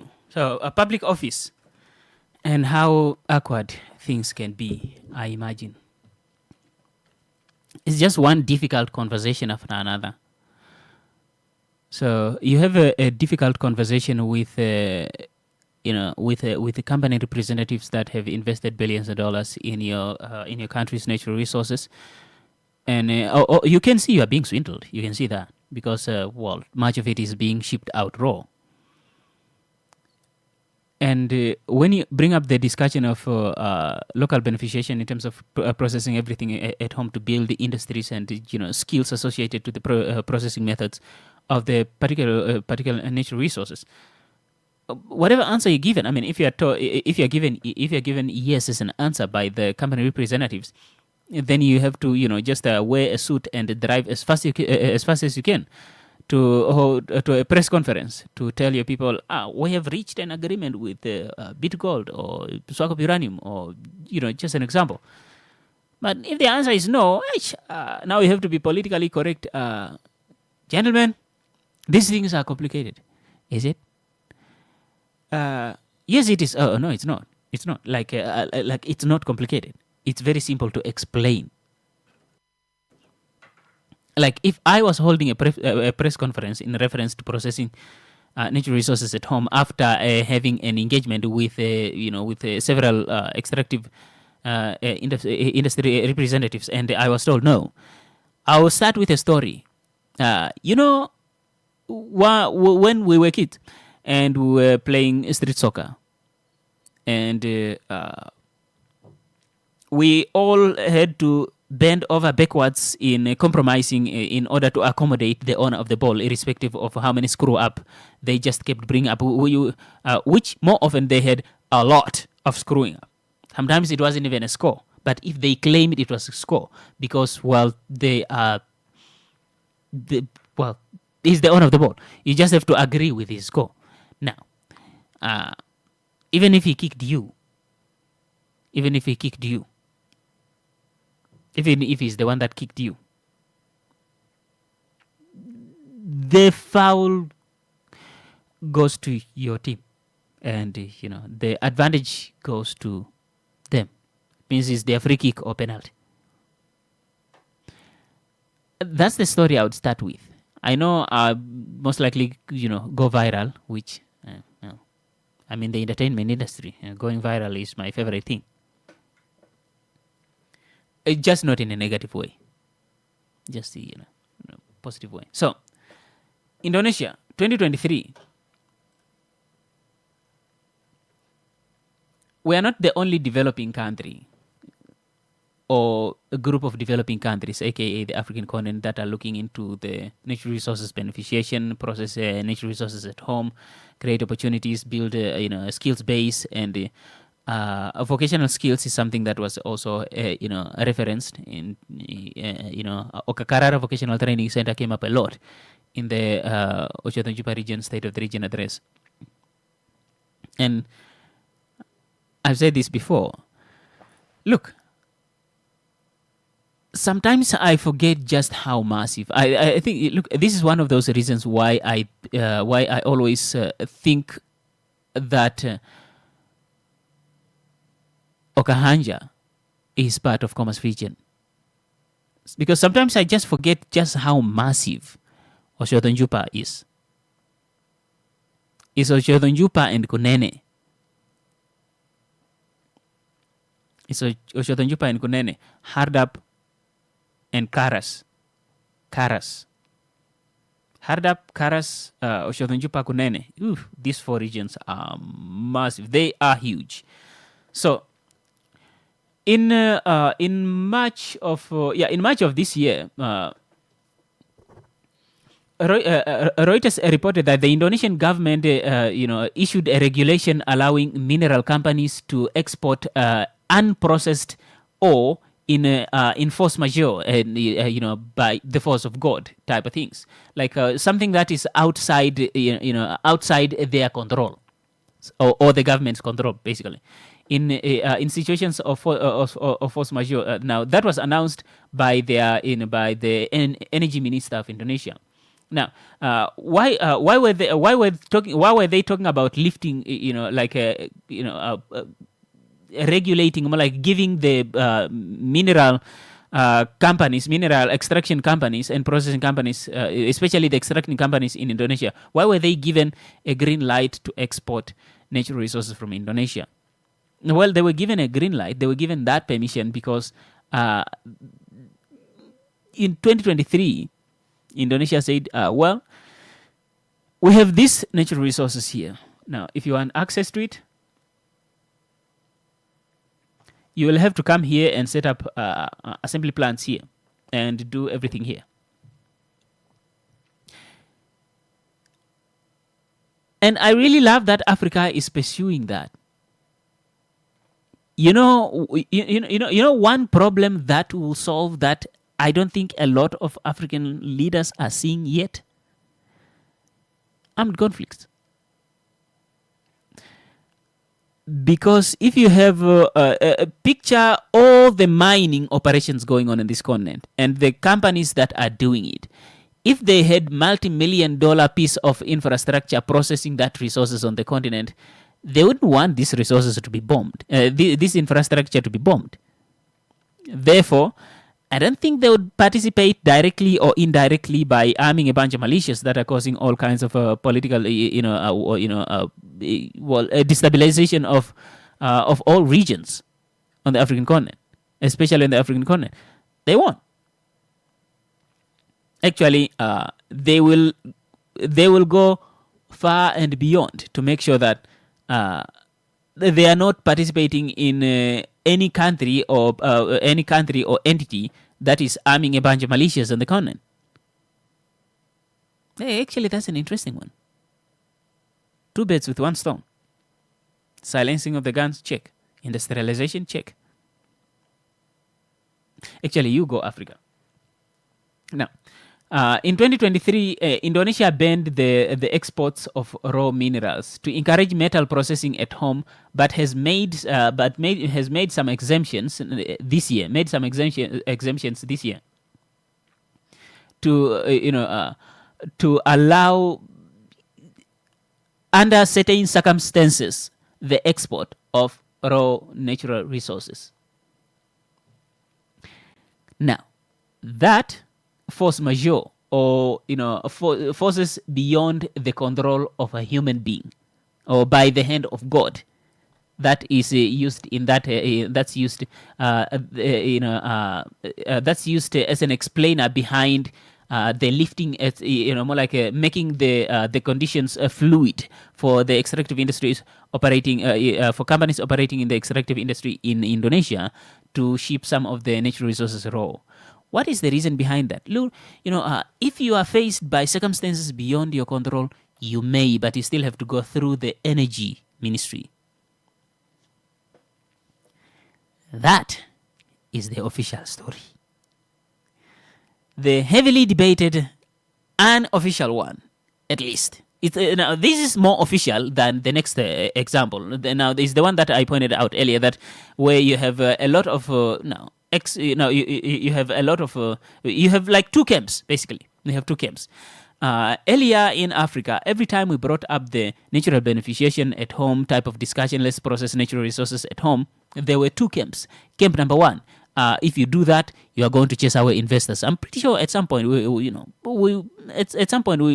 heard of that. In another camp, there was a camp of, you know what? Let's just implement this. Those that want to leave, let them leave.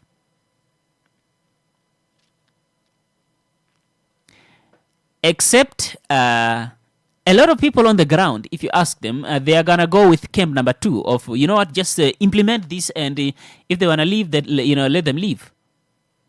Right. See, these 2 camps are all right. They're all right.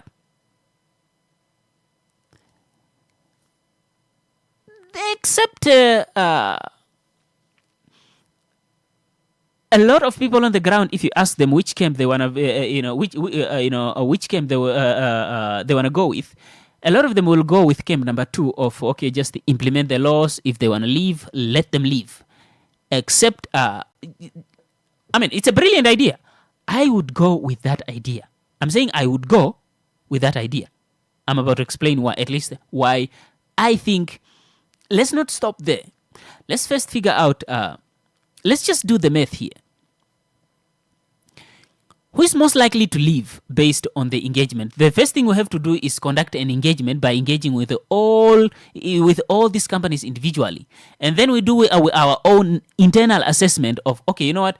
If we pass, rules that are, that is basically one giant ultimatum of, it's either you do it our way or get the heck out of our country and operate somewhere else.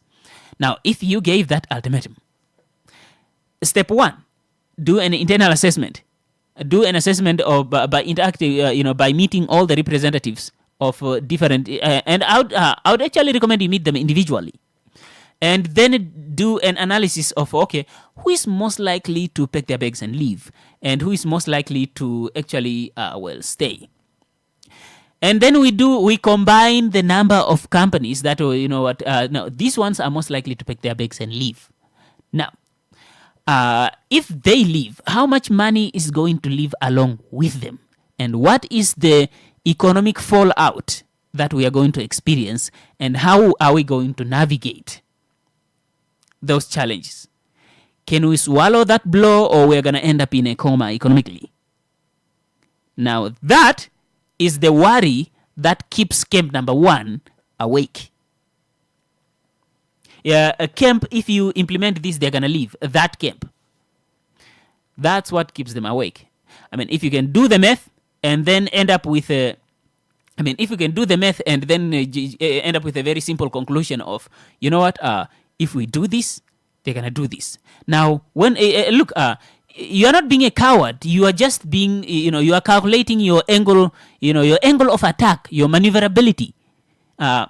If these ones leave and they end up leaving with this amount of money, and they end up leaving this this level of gap in my economy, how am I going to navigate these challenges? Do I have any plan B? Because you can't just say, just pack your bags and leave without having a plan B. Because if they pack up and leave, and now you are left with a giant hole in your economy, and you have a lot of people that are unemployed, and you have a lot of people that can barely afford bread, you are going to end up with an angry mob. Now, why am I saying you're going to end up with an angry mob? You do realize that angry mob is the very same people you are trying to please by coming up with that, do it our way or get out, I think this is why it's very difficult to deal with a large number of people. Because the very same large number of people that are telling you, let's process everything at home, just pass a law that says, let's process everything at home, and anyone that does not want to process everything at home, tell them to pack their bags and leave. You know what? Those very same people are the ones that are going to lose their jobs, and they can't afford, the next day they can't afford jobs. And as a result, what they're going to do is, they'll start going, you know what? That law that we asked you to pass, now we can't afford bread. Please help. And you will tell them, you know what? We passed that law. I, as a public representative, I passed that law like you said. And now, thank you very much for that brilliant advice. We went to these extractive industry companies. We told those guys that you have to process everything here at home. Or if you don't want, then pack your bags and leave. And like we all expected, they packed their bags and they left. And now we have this giant hole in our economy. Right, now what's plan B? And you're going to have chances of you ending up in a situation where the very same people who you were trying to please will be coming for your head are really high. You are just cooking up this stuff here, there in the studio. Where has this happened? Oh boy, do I have an historical example for you. Guinea-Conakry, 1950s. You see, France, because, you see, in the 1950s and 60s, the wind of change on the African continent was blowing so strong that the colonizers' heck was just holding on for dear life. Now, France, because they realized that the wind was just too strong to continue colonizing. So then they realized, you know what, how about we just sit and then have a conversation? Especially France brought together all the leaders of of its former colonies, the former parties, debatable to this day, and then told them, you know what, we are going to give you guys your independence as long as you leave us still in charge of your money. And everyone said, Yamenir. And then now Suko Tore said, absolutely not. If I'm being given independence, I want complete. I want my whole. I want independence pro max. I want my independence that includes economic independence. And France was like, okay, fine. It wasn't fine. Then they sent Operation Peso, aka Operation Detergent, where they, now this is again, it's public knowledge, where the French intelligence coming in, Senegal was implicated in them, coming in through neighboring countries to printing a lot of that's one of those things that they did. They printed a lot of counterfeit money that was being used in Guinea, and then they just threw it everywhere. So now the next day, everyone had money. Not only was it fake, but it was faked so good you can barely tell the difference. So you know what happens when someone dumps large stacks of money in your country? Inflation. Just like that. And that is the long story short. That is the said part of your, you know what, you have independence. You have the political part. The independence is either I'm in charge of your money or I'm going to topple your economic independence really fast. And that's exactly what they did. But I'm not saying that's what's going to happen here. Whether or not it's going to happen, you just leave me out of it. All I'm saying is processing natural resources at home, excellent idea. But you have to understand that this is something that we are implementing, which is a brilliant idea. Now, the example that I gave here was Indonesia did that back in 2023, gave a lot of companies operating in Indonesia an ultimatum. If you are in the extractive industry, process everything here at home. Now, a lot of economists were basically split in two camps. Others were saying you are going to risk capital flight. Others were saying, you know what, just implement it. Indonesia was like, oh, you know what, we're just gonna implement it anyway. Yeah. As expected, some companies decided we're gonna stay. Some companies decided, you know what, goodbye. And now the thing is, whether or not that is the sole problem or that is just one of the many problems facing the country of Indonesia economically right now. The thing is, their currency is it the rupiah has been has faced a nosedive. You have to understand that the economy of Indonesia at some point was high above the one of France, and now it's facing a lot of challenges, which led to, I have a sneaky suspicion, which led to the to their energy minister. Sort of like introducing some level of flexibilities into the whole don't ship raw natural resources out of the country. And now on the other side of the break, we're gonna look at another interesting Channel News Asia. Indonesian authorities authorities arrest former anti-corruption prosecutor from after seizing 19 million in cash in whole of different countries and currencies. And I covered a significant that like in detail. I covered that in detail on Sunday. But there are also some allegations of a possible capital flight being faced by Indonesia. Whether the 2023 ultimatum of processing natural resources at home is the sole cause is also one of those things that is really, really up for debate. But corruption is one of those things that's basically pillaging them. Now, so you have two things here. Processing natural resources at home, the challenges that came for Indonesia with that, and also corruption that is also, that the country is facing. I mean, the head of, the guy that is supposed to be investigating corruption was arrested for corruption. Look, guys, we're all thieves, which is why you have to understand how the institutions work, which is why I'm with the, I'm with the Ochodon Jupa regional governor on this one. When he sent the, that whole bravo, excellent, bravo to anti-corruption for their public education and corruption prevention campaign that was, that has been running in his region. And he gave a few examples of how many cases were reported for the 2025-2026, and how many of them are in the courts, how many of them are with the prosecutor general, and how many of them are still under investigation. But more on that on the other side of the break with David this time.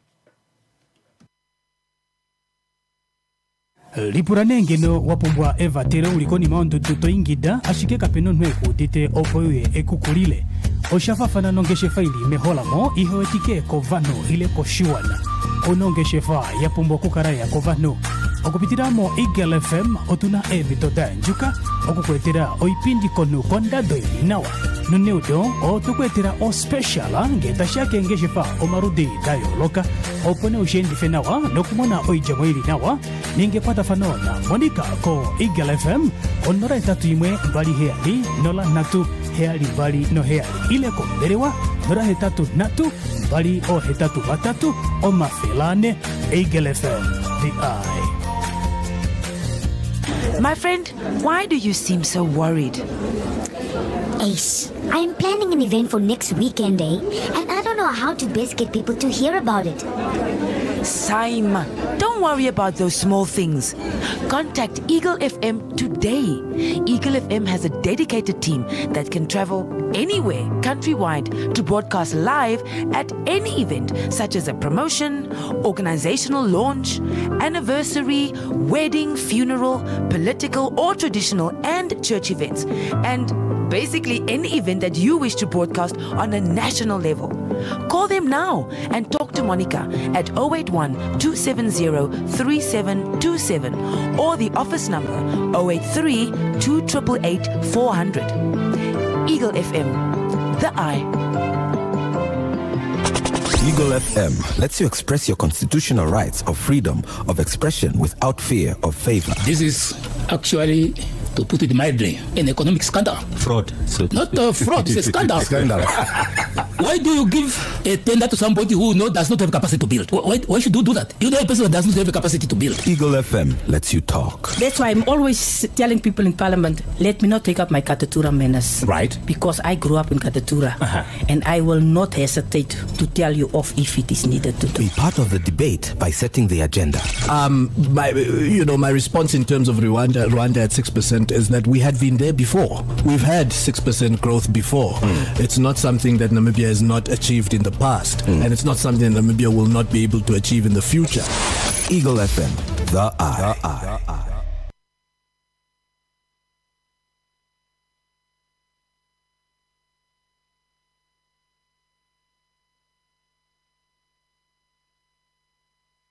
My friend, why do you seem so worried? Ace, I'm planning an event for next weekend, and I don't know how to best get people to hear about it. Saima, don't worry about those small things. Contact Eagle FM today.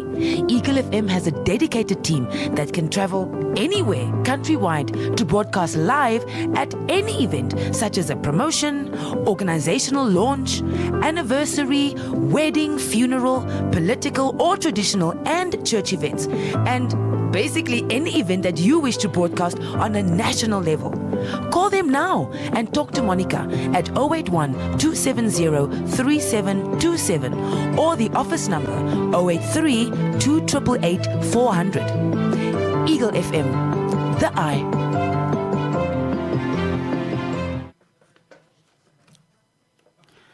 Welcome back. We continue.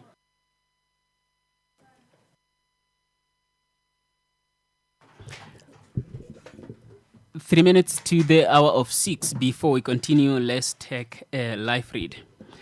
2027 application, Vilvicha University 2027 applications are now open. Faculty of Health Sciences programs, certificate for enrolled nurse, midwife/accoucheur level 6, certificate in pharmacy level 5, diploma in environmental health sciences level 6, bachelor of social work honors, bachelor of nursing and midwifery science honors, postgraduate diploma in community health nursing level 8, postgraduate diploma in occupational health and safety level 8, postgraduate diploma in mental health nursing level 8, master of public health and master of occupational health and safety. Apply now. For more information, call 081 403 6406. Vilvicha University, where everyone is an achiever. David? Yes, how is it? All good away. How is the Friday? So far, so good. No, I see. What event did you go to? Yeah, I went to a Top Score event. It was a launching of a Top Score event, yeah. But yeah, looking at the conversation, I was just maybe to divert a little bit. Yeah. Apart from going to an event, I was busy researching this guy who entered the race of UNSG, the one who was deployed from Uganda, the diplomat Otunu. And he so surprised me. I realized that Africa we have candidates that are too big, because if you see a graduate of Harvard Law School and Makerere University, what else do you need? And I think the other guys just lost the spotlight because this guy joined later, and in my thinking, I think there is a high chance, a high possibility that Africa will get the seat now. In terms of a SG position, if you follow him, what he was doing, because he's currently now convincing the whole UN, assembly to say this is what he's doing. But he's a very creative guy. One of the things that he stated, he said, "No, you guys, when people were contesting me, I was busy with peace building. When people called me, I'm coming on the mission." And it's quite. I just brought that up, and I wish every African should follow what is happening, especially. Not really to say politics, but when somebody is capable, somebody build a reputation for a long time, I think it's something that we all need to look at, especially looking at that person. And I was so shocked to say, throughout looking at history, I did not really get him. I know there were people like that, but a person, when you come to the spotlight, you realize to say, let's come to commercial break and come back shortly. Yeah. Okay, my turn. Hold on. Just let me finish my story. As I was saying, I was... My man, you've been finishing your story for 10 minutes now. Even my chassis is getting warm. Just give more eyes. Anyways, long story short. Oh, aye. When you're talking, it's a short story long. Short stories turn long. Go best together with Tassenberg. Not for persons under the age of 18. Enjoy responsibly. Eagle FM lets you express your constitutional rights of freedom of expression without fear of... Welcome back to Home Run with Helmut and David. The time is 6 o'clock on the dot, so we are going until 7 as usual, and it's a Friday, so it's a double the time that... You know what, David? Yeah. Senegal, Uganda. Yeah. No, Uganda is a big guy. And you were speaking about what Africa deployed. I also did not have trust in I look at Macky Sall, for example. I look at him. He was a president really of Senegal. But when people are looking at the background, before they appoint you, they look at what are you doing in your previous position. If in your previous position there were around 10 billion US dollars that were hidden, are you really going to win an international post? I think it was not really fair for me. I did not think Africa deployed a candidate, although he was really good at his presentation. But reputation is always matters, especially global strategic positions. And I think for now I'm very happy. I'm not saying he's going to win, but the competition has just become so interesting, especially to look at those who were there. And okay, Okay, what qualifications does the Ugandan guy have, academic-wise? No, it's a lawyer. He's a lawyer. And he's a doctor. And when you speak, and you know what is interesting about him? Yeah. When you speak about the best universities in Africa, by then, Makerere University was topping. Makerere trained a lot of African leaders. Yeah. Now, combine that with Harvard Law School, we can say whatever what happened, but put years of experience in diplomacy. And he was a foreign minister. He has been around. He has been advisor.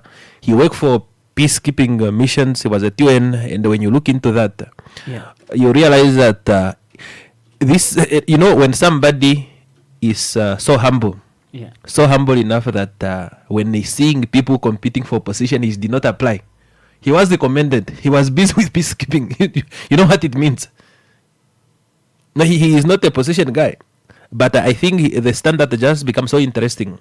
Even if he is competing with former presidents, people, the guy who is running, United Nations, is it the Atomic Agency? Yeah. Yeah, and I think it's a fair contest to me. Rafael Grossi of the International Atomic Energy Agency. Yeah, I think with that, I think it's a fair contest, and Africa deployed a better candidate for now.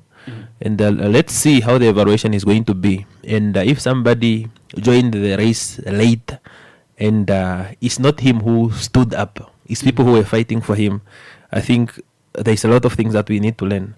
But when you look at his communication also, he was speaking at the reform of United Nations beyond Africa having a permanent seat, because this is a guy who knows.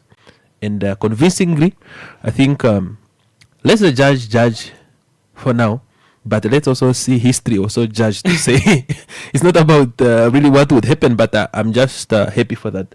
Yeah.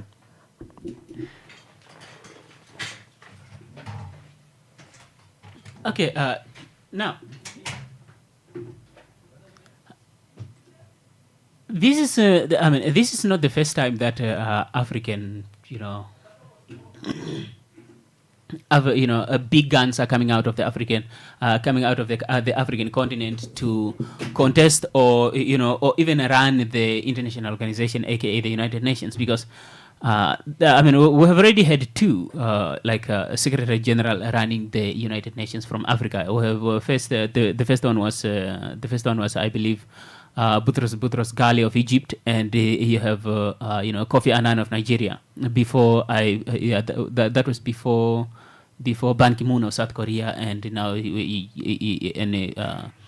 Antonio Guterres. So now the leaders. So I was just pointing out that this is interesting, because this is not the first time that we have had African big guns, more like African public representatives or African politicians or academics run for the head of the to head the United Nations. And even winning such contests. Indeed. Yeah, because we had in the 90s, I think in the 90s it was first Boutros Ghali of Egypt, and you have Ban Ki-moon of Nigeria.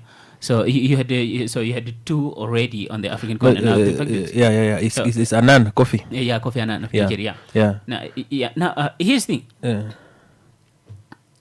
one thing I see from Antonio Guterres is a trained physicist. Yeah, he's a scientist. The man is the man is a scientist.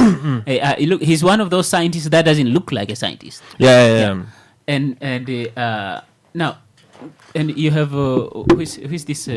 Macky Sall. Macky Sall is seriously, dude. It's a bit of. He's not an engineer. It's a bit of geological something related to engineering. Yeah. I mean, he went to. Is it a Chic jumped university, and you have Institute of French Petroleum. He's a petroleum guy. He's a petroleum guy. But the thing is. The pain of running the UN under these conditions. I can only imagine how difficult that's gonna be, because if you look at just how big countries have been violating UN, especially especially Western countries, how they've been just trembling over international law. You can imagine what a daunting of a task that will be. To uphold international law at a very at a time where it seems to be crumbling. It'll be like if you push through it, you're gonna be looked at as more like a Robin Hood. And you must also be very careful, especially when you look at African position. When you look at African position, you look at African SG. I mean, somebody from Africa running an institution such as UN, especially you mentioned the time that we are in right now. You can be able really to see that the pressure will mount. And it does not only require the experience of running a presidency. It requires a high level of diplomacy and experience. And it also requires somebody who will be able to unite and negotiate with people. If you look at, I'm always impressed by Antonio Guterres and this guy who is in Namibia now for WHO. When you look at these people, hang on a second. Tedros is in Namibia. Oh, he's here. Where are you? You see, I think it's the second day. No, he's here. Tedros is here. The DG for CDC is here. And it's what I was telling you yesterday, Mos. We talked about the CDC yesterday. Tedros is here. Look, they're all here. Look, I just did not connect the dots because when you said CDC, because you have CDC, but at the at the high level is WHO. No, Tedros is here. So when you said CDC, I did not connect the dots of CDC and WHO. No, they are all here. All the big guys are here with. I think they are. I think until today, they are hosted by Ruvidao. I saw that I did not mention well. It's a very big summit in Namibia. But just to look into that, to say you need a leader who can go to difficult situation. When Russia started attacking Ukraine. And Guterres was he went on the ground and spoke with everybody. He went to Russia, he went to Ukraine. You see, when it comes to these things, when you are invited to such controversial times such as BRICS, you have to go there. But imagine an African SG of the like of Macky Sall, not really to tease him, attending BRICS as an SG. You must reason. No, he has to reason really that why are you attending something that is counter traditional institutions? But you need a reasonable guy such as Otununu or this guy, and I think experience matters. There are those positions that even if somebody will borrow you to that position, you will embarrass yourself. There are those positions that you can be borrowed, but you can freestyle. You understand? But if somebody position you or give you a position that require capacity, then you are making a fool of yourself. This is not an ordinary administrator. You are running the world. You are the host of World Cup of Diplomacy, as they call it. But you also don't need to show which side you are. You need to work with everybody. But remember, you also do not have a country. You don't have a country. You are coming from somebody's country, and you need to make sure that you balance all these things. It's quite a very critical position, because when we say UN is at the highest level, at an international level, a state is above no one. And that is how interesting it is. You are just there holding everybody together, but at the same time, also you are also dealing with a huge amount of funds. A whole lot of it. Yeah. Now, okay. Look. when when I point at the challenges that the person whoever is going to win this this election and take over from Antonio Guterres, is going to face a lot of challenges. I mean, the first thing they will have to obviously the first thing they will have to face is the reality of just how tricky current political times are. I mean, if you asked me 2 years ago, or just a year ago, that that international criminal court bank prosecutor bank accounts are going to be frozen, I would have called you nuts. But that's what we see right now. It's like you have you have especially the US under Trump administration.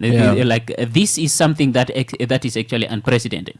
You have leaders that are basically you have officials of an international organization that that are being personally targeted, including their family members. And that's now that brings up one giant question of even if I found myself as the head of the United Nations, how do you address challenges like that? Because it's like dealing with an unruly kid, because you have the rules are very clear, but they are being violated in broad daylight. So it becomes very tricky to navigate. You are bringing a very good example. Have you seen a rich kid in the class where his shoes is expensive than the shoes of the teacher? Do you understand? The only thing that he does not have is the authority, but he has resources. And you must also be able to remember that the kid of a very influential father who is unruly is becoming very difficult, even if the teacher or the principal has authority. There are things that you have to deal with tactfully. And it's like you are teaching, for example, the kid of or the child of a minister of education. Just to put it into that context, by nature of authority, regardless of the standard and principles that are put there on how to teach, you understand that you need to tread carefully, although you are the one who has authority. That also it requires some high level of diplomacy. You look at the influence that this person has. And this is United States versus the UN. Although UN is an international institution, it has been depending much on most of the fundings. It was 20% or 30%, but most of the fundings are coming from UN. I mean from US, especially looking at the agencies. But at a very critical time, you might be able also to see that. Imagine this guy become an SG at the end of this year. Trump has only been powerful. Is it the second year now? He started with the chaos last year. It's the second year now. First order of the day. Tariffs for everyone. You look at the executive orders. But let's see, to say whoever is going to be there is not a guy who breaks so fast. You need also a reasonable guy. Look at the intellectual level, for example, Trump versus Guterres. Guterres can reason. He's in the United States running his affairs, but he can reason to say what you guys are doing is not right. You're comparing the sun with a flashlight, dude. No, it's what I'm saying. I don't know that example. It does not work. It does not. No, there's a huge gap. But I get what you are saying. There's a huge gap. But I think it's also a matter of influence to say, if we get an SG who is an African, are we really going to see changes? Are we really going to see increase in terms of funding, especially to peacekeeping missions? Are we going to see Africa of peace?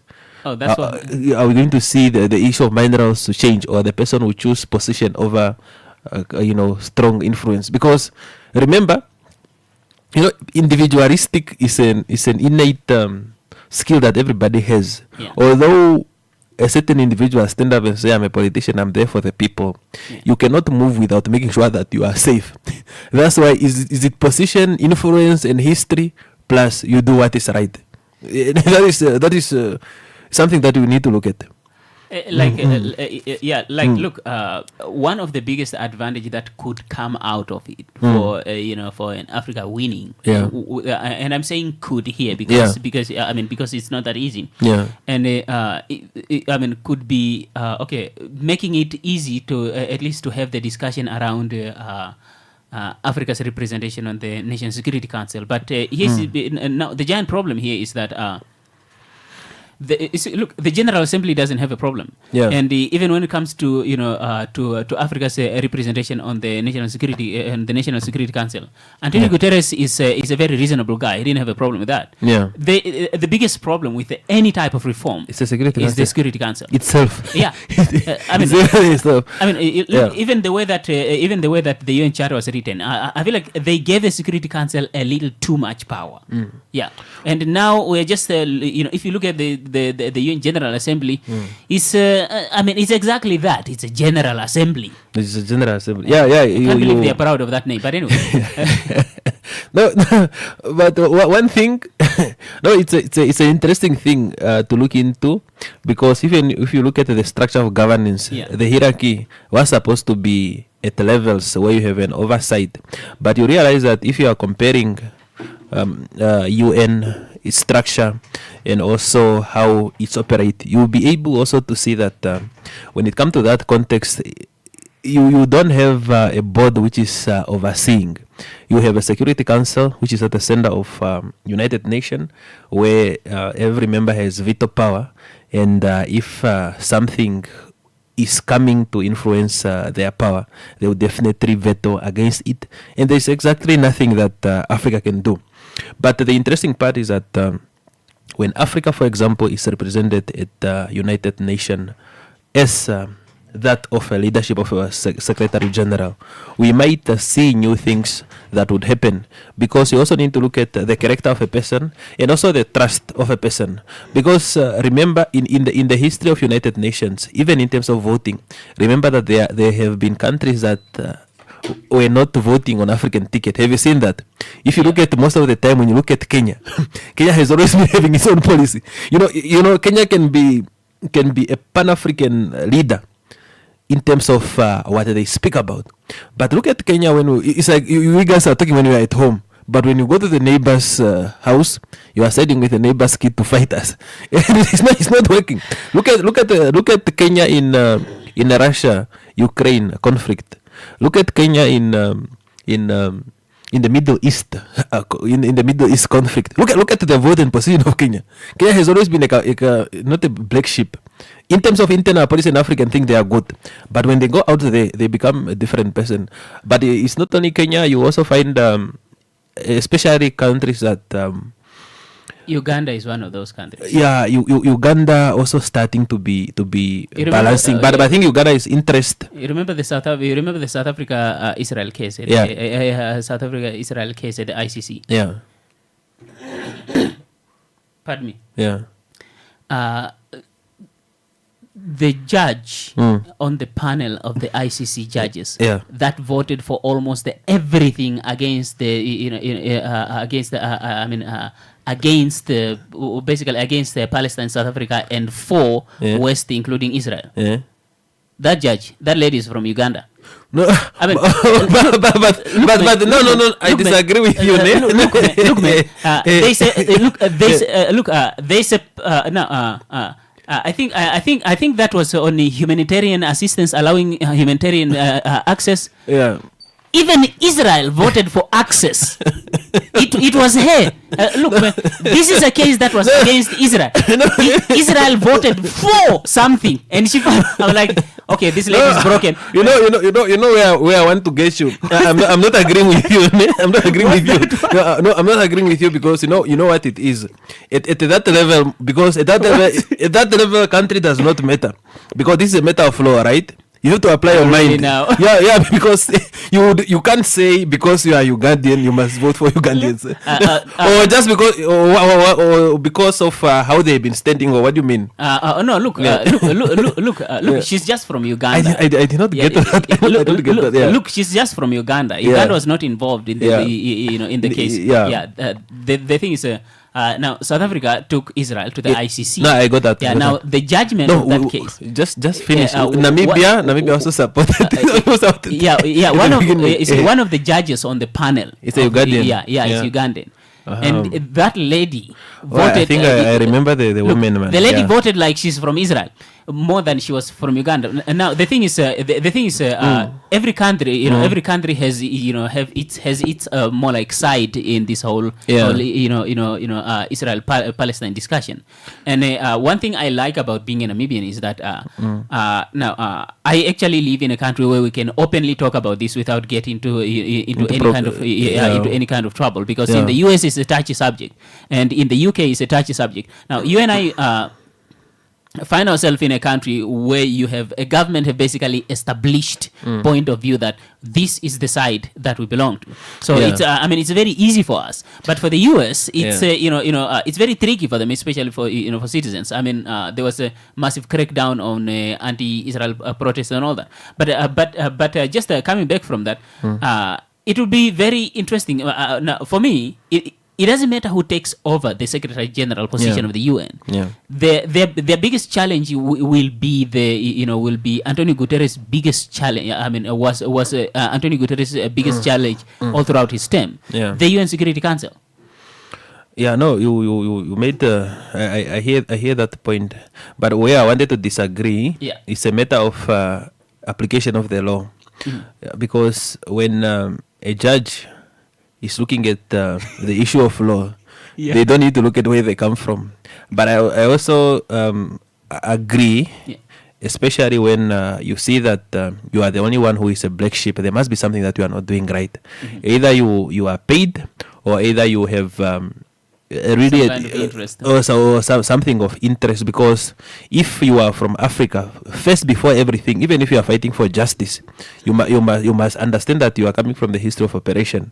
Even, and that is also shaping your way to law school. And somewhere, somehow, even when you are applying your mind, it should guide you. But you cannot really say you are independent, you are applying your mind, and you vote against humanitarian assistance. And I think it's an interesting thing also that you brought up. Look, and she can give that reason to say, I applied my mind and law and reasoning, even if I'm a minority judge. But it's quite ridiculous, especially really when you look at that. But look, I think it was in the this genocide, Slobodan Milosevic. What's this? This is in Eastern Europe. You'll find judges that are voting against it. She wasn't the first one to basically vote for something that a lot of people thought was ridiculous. You'll find those judges basically voting against in a way that is more often considered as just like outrageous for a large number of people. But like you pointed out, if you just sit across the table with any judge, irrespective of how ridiculous you think their decision is, they will, they will break it down for you as to which pieces of legislation led them to decision that they made. Yeah, I've seen that. Yeah.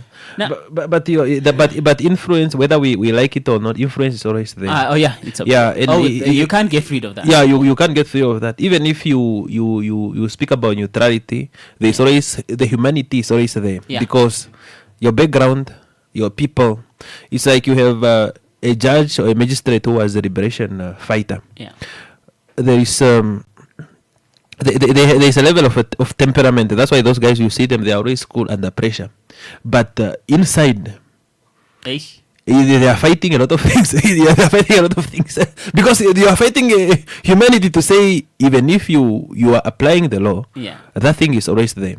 Why is so? Just look at it this way, né?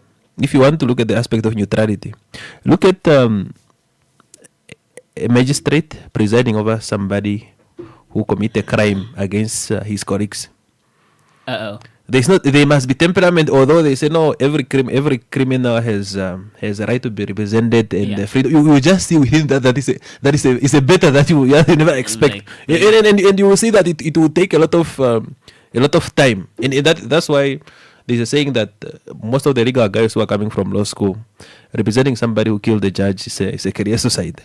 No, not really because you are doing your work. It's just a psychological thing.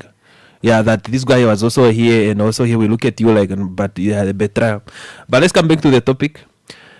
The issue of UNSG it does not require somebody who is liked, somebody who is backed by anything. It just requires somebody who is sharp and know exactly what they want. And I think the matter of removing Africa from this dependency in terms of practical reality. Guterres came out, especially in the last term, especially speaking about why IMF and World Bank, they are not treating Africa correctly, why the Africa is still in debt. Yeah. Speaking about recently, was thinking even about minerals, to say no, you guys must stop.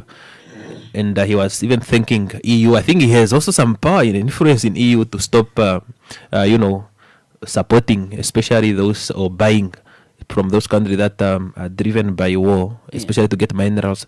But I think maybe it's not yet time to judge his contribution in terms of what he was able to do. Yeah. But the question is always to say, when you get a new leader, is he going to turn down the organization, or the new leader is going to upgrade that organization? It's quite a heavy thing, apart from position, apart from security, apart from being written in the history book. There is a lot of things that really need to be considered. And also maybe the support of Africa, because Africa, one thing that also defeat us is being disorganized, is being divided. Yeah, we are too fragmented. Even if we don't want to admit that, we are too fragmented and we disagree in a lot of things. I think that will also take Africa a different approach, especially to support those who are in the international institution. Yeah. We fight, we may speak well at home, but when you go out there, Kenya is always a black sheep. and Kenya, Morocco, in Somali, Somaliland has not really been at the international platform, but those guys, they always have their own thing. Yeah. Now, look, Somaliland and the Western Sahara, those are interesting discussions. Now, just coming back from that major detour. Yeah.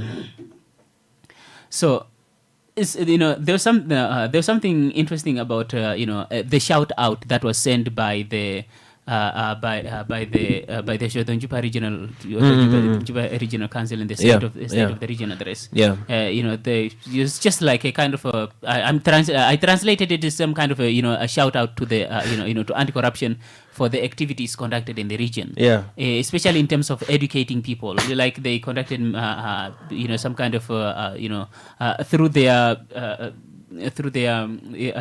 directorate of. I'm saying it because I keep mixing up terms. Okay. Where are we? Yeah, here. Through their direction, their directorate of public education and corruption prevention. Yeah. It's basically a civic education, civic education-ish program, but specifically zoning in on the discussion around corruption. Yeah. Yeah. Then the governor pointed out that the region has handed a total of for the 2025-2026 time period. The region has handed a total of 17 corruption-related cases. Yeah. And you have 8 of them are before the courts. They're basically under prosecution. Yeah. And the 5 units, they're still under, I think, a preliminary investigation. And 2 with the prosecutor general. Now, and then he went on to point out that some of these cases, it's just like a summary of what the corruption, what type of corruption-related allegations that were made. Yeah. Abuse of office is one of them. Misuse of fuel cards. Yeah. Misuse of fuel cards. Yeah. Irregular recruitment process. Yeah. That's that's an interesting one. And the abuse of office for personal gain. Yeah. And the institutions involved were MASAC, aka Ministry of Education, not the higher education. Yeah. And the Oshivarongo and Grootfontein local authorities. Yeah. I'm like, okay. We all save at YouSave. This week's specials are any 2-litre Pepsi, Miranda, or Mountain Dew soft drink, just $30 Namibian, 100 grams Frisco Granules instant coffee at $28.99, 1 litre Long Life Clover milk, only $22.99, pay just $20 for 8 or 100 cups Clover dairy snacks, 500 grams Yummy Polony at $26.99. YouSave, your low budget grocery store where good food costs less.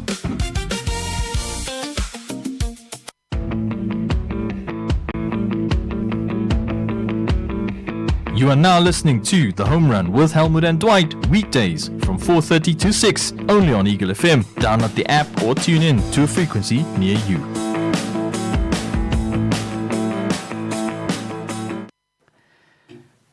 Welcome back. 30 minutes into the hour of 6 now. Where are we? Now, the thing is, I was just sitting there listening to the governor go through those numbers of corruption cases submitted, and the type of crimes that these corruption cases allege, and an example of you just gave a few, just named a few institutions where this where these allegations. Where the individuals were, or more like where these allegations were made against. But I'm just sitting here going, there's no way this is only taking place in Osheth and Chupa region. The issue of corruption is a very interesting issue, especially looking at what you have just mentioned. To say what is the success of fighting corruption? Is it how many people you arrest, or how many crimes you prevented? Because you need to look into that thing. Because if you are judging the success of Namibian police about how many people you put in jail, then you have a problematic society. Yeah, because people must get things in this perspective to say that should not be a record to be celebrating about. Because we are doing very well. We caught 25,000 criminals in Namibia. Why are you committing the crime? No, that is already telling you that your society is not in order. That's why one thing that I'm always saying when we are fighting corruption, what we need to do, one thing is that you need to ask a fundamental question: why are people doing that? Do people do that really because they want wealth, or do they do it because they are greedy? Is the system having loopholes? Is it inequality? Is the system unable to detect? Because if you want to deal, especially when you speak about the aspect of public education, who is the lady? I cannot remember the one who is judge of public education at the ACC. But other than that, the people that you need to deal with, the first people that you need to deal with is the HR. The HR department in any institution know exactly what is happening. It's HR, it's finance department, and it's this institution that are always appointed these auditors, independent auditors. They always know what is happening. But and if they are not doing what is good, then they are going to make the work of ACC very, very difficult. And that is not a credit to give, as you have mentioned. It's not something that yes, it's worth mentioning, but it's not a credit, especially when you look at criminal activities. Look at prevention.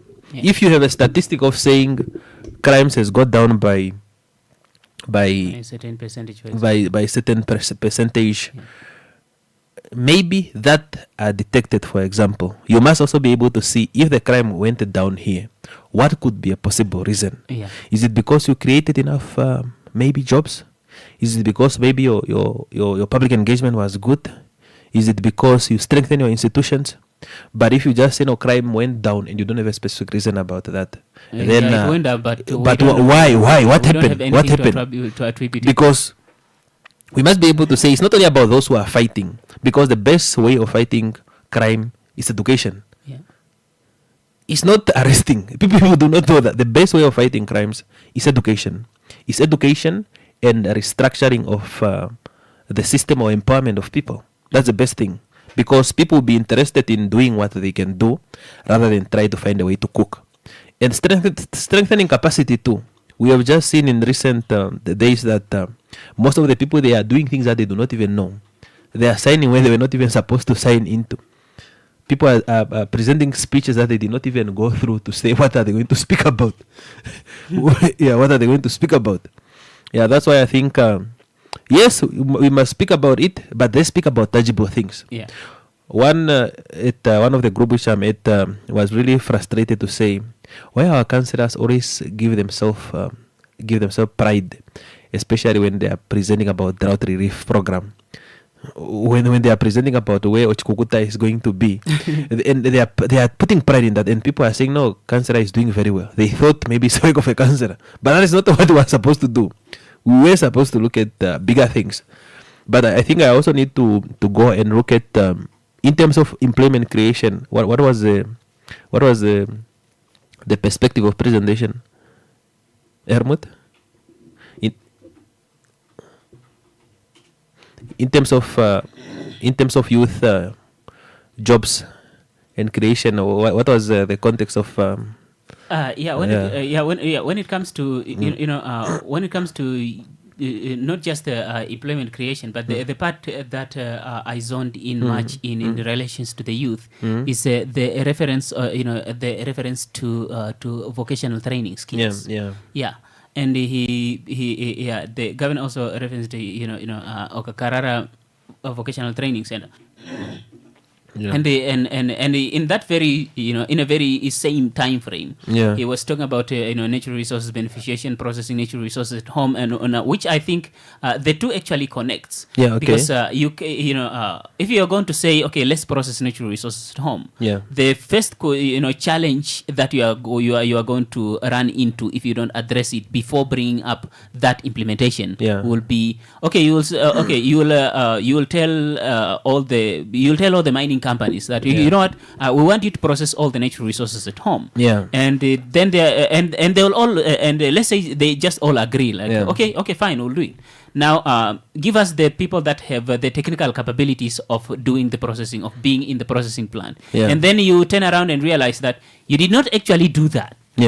So I feel from my point of view, I feel like now the governor linking those two, that you know what, skills. If we are going to now skills, especially technical skills. Now you have to understand, there are people that are that are book smart. And there are people that are very good with their hands. Now I think this is the biggest the most unfair thing that we have done, especially in modern education system.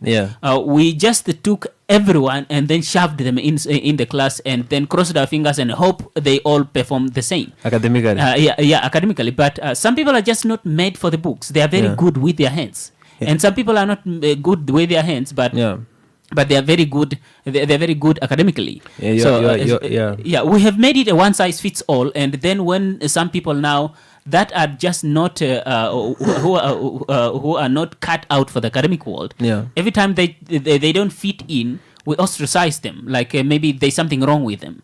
Which is terribly unfair. Now, I'm one of those people. If you put me in an environment where I have to work with my hands, I'm gonna lose my fingers. You know. I think it's a legacy of colonialism. Absolutely. It took us 30 years to realize that a country is not built by theories. It's not built by academicians only. You need hands-on. You need hands-on. It took us. And I don't know why we were so blind. Even the teachers who taught us. I don't want to go to what they talk about. Even the teachers who taught us, they have been giving. There has always been these key careers that have been given. Work hard so that you can become a teacher, a lawyer, and a doctor. And that is the idea that we were sold. It's an idea that we were sold. So in other words, just study and then you can go and work for someone. In that aspect. But it did not really come out, especially when we were growing up. I think the current generation, which is at high school, is very lucky to understand that bigger picture, to say educational courses, education in general, in terms of skills, they go parallel to each other. You have a lot of teachers, but look at now how we are. We have a lot of teachers, but there's not enough schools. Not enough schools. Who was supposed to build school? These are the guys from vocational training centers. And the mistake that they also did, they realized to say everybody who academically perform very well, 35 points and above, must go to a theoretical course. Even if It's doing engineering. Yeah, but now it's even fair if somebody has 42 points and say, no, I want to go to VTC, I want to do welding. You can become a welder when that person is interested. Your parents are going to murder you. No, by then people were going to be killed. People got beaten up.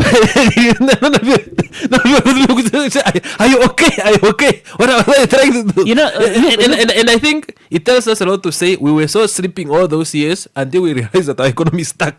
We were so sleeping to say, no, where is my nephew? No, the nephew went to VTC. But is it not that he has 35 points or he has 40 points? Yes, let's go get him. Let's go get him. What is he doing? What is he doing there? It's an understanding that I think for now we start realizing that we can't build this country without technical skills. Absolutely. Yeah, an engineer need an artisan. They need technicians. Yeah, an artisan also needs somebody, let me say, with theory that can provide leadership. Yeah. Then this person also need a finance person so that they can work together.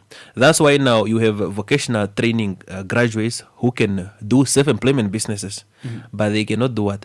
They cannot sustain those businesses because what they lack a complementary person who is a finance person. Then you have this finance person who does not have an institution.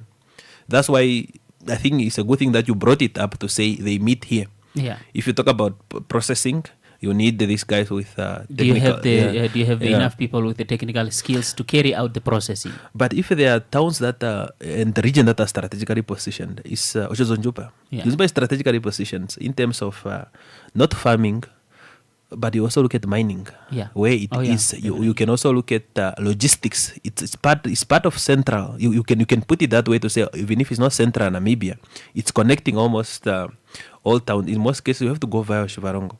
Yeah. It's like Windhoek some point. It's like Oshakati some point because it's like a connector. Yeah. You have to go through You Shivarongo. have to go through them to get to the other side. To get to the other side. And also you can't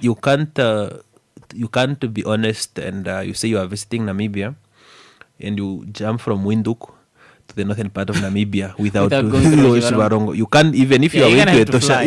Even if you are flying, let me say you are going to Etosha. Yeah. When you come back, you realize to say there's a town that you missed. Yeah. That's why I say I'm not judgmental in terms of reporting from all our governors. And there are also really those who are doing brilliant work. Yeah. The only thing that is going to define the performance of a governor or the performance of the region is in comparison to the previous governor.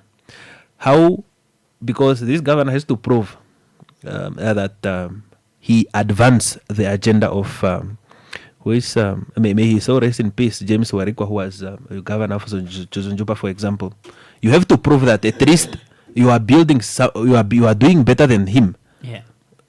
Every person, when you are going there, you realize to say you must learn something. Unless if your report is not better than the previous one, then you are just symbolic, political, and not really a leader that can deliver. But I think let's see if the outcomes of because this one was it not the first one.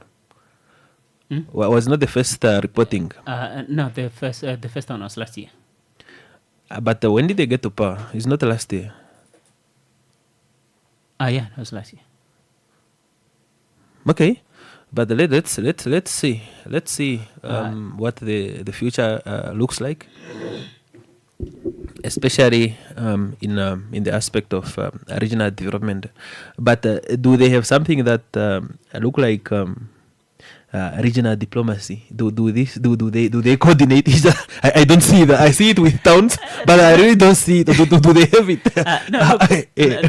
Look. That's also something that the governor touched on. Like working together with others. Yeah, like working together, not just on a public official level, but also just working together on basically on a societal level in terms of interacting with other regions. Not just other regions, but interacting or more like working together with public officials, in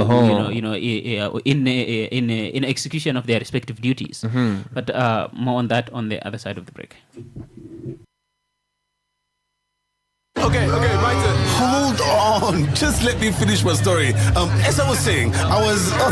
My man, you've been finishing your story for 10 minutes now. Even my chassis is getting warm. Just get more eyes. Anyways, long story short. Oh, aye. When you're talking, it's a short story long. Short stories turn long. Go best together with Tassenberg. Not for persons under the age of 18. Enjoy responsibly. Need some help with the groceries this month? Then USave has a competition that is just for you. Every Friday between 1 and 2 p.m., Eagle FM will be giving away a $500 USave voucher. To stand a chance of winning the $500 USave voucher, all you have to do is follow Eagle FM Namibia on Facebook, X, and Instagram, and be on the lookout for the weekly competition question. USave, where good food costs less. Welcome back, and we have 14 minutes left, so we continue. Now, now, this is something that I wanted to show you when we were talking about incarceration as a solution. Actually, it's when the way that we look at incarceration as a solution, when it's actually not a solution, or crime as a problem. It's not a problem; it's a symptom of a much bigger societal problem. Oh.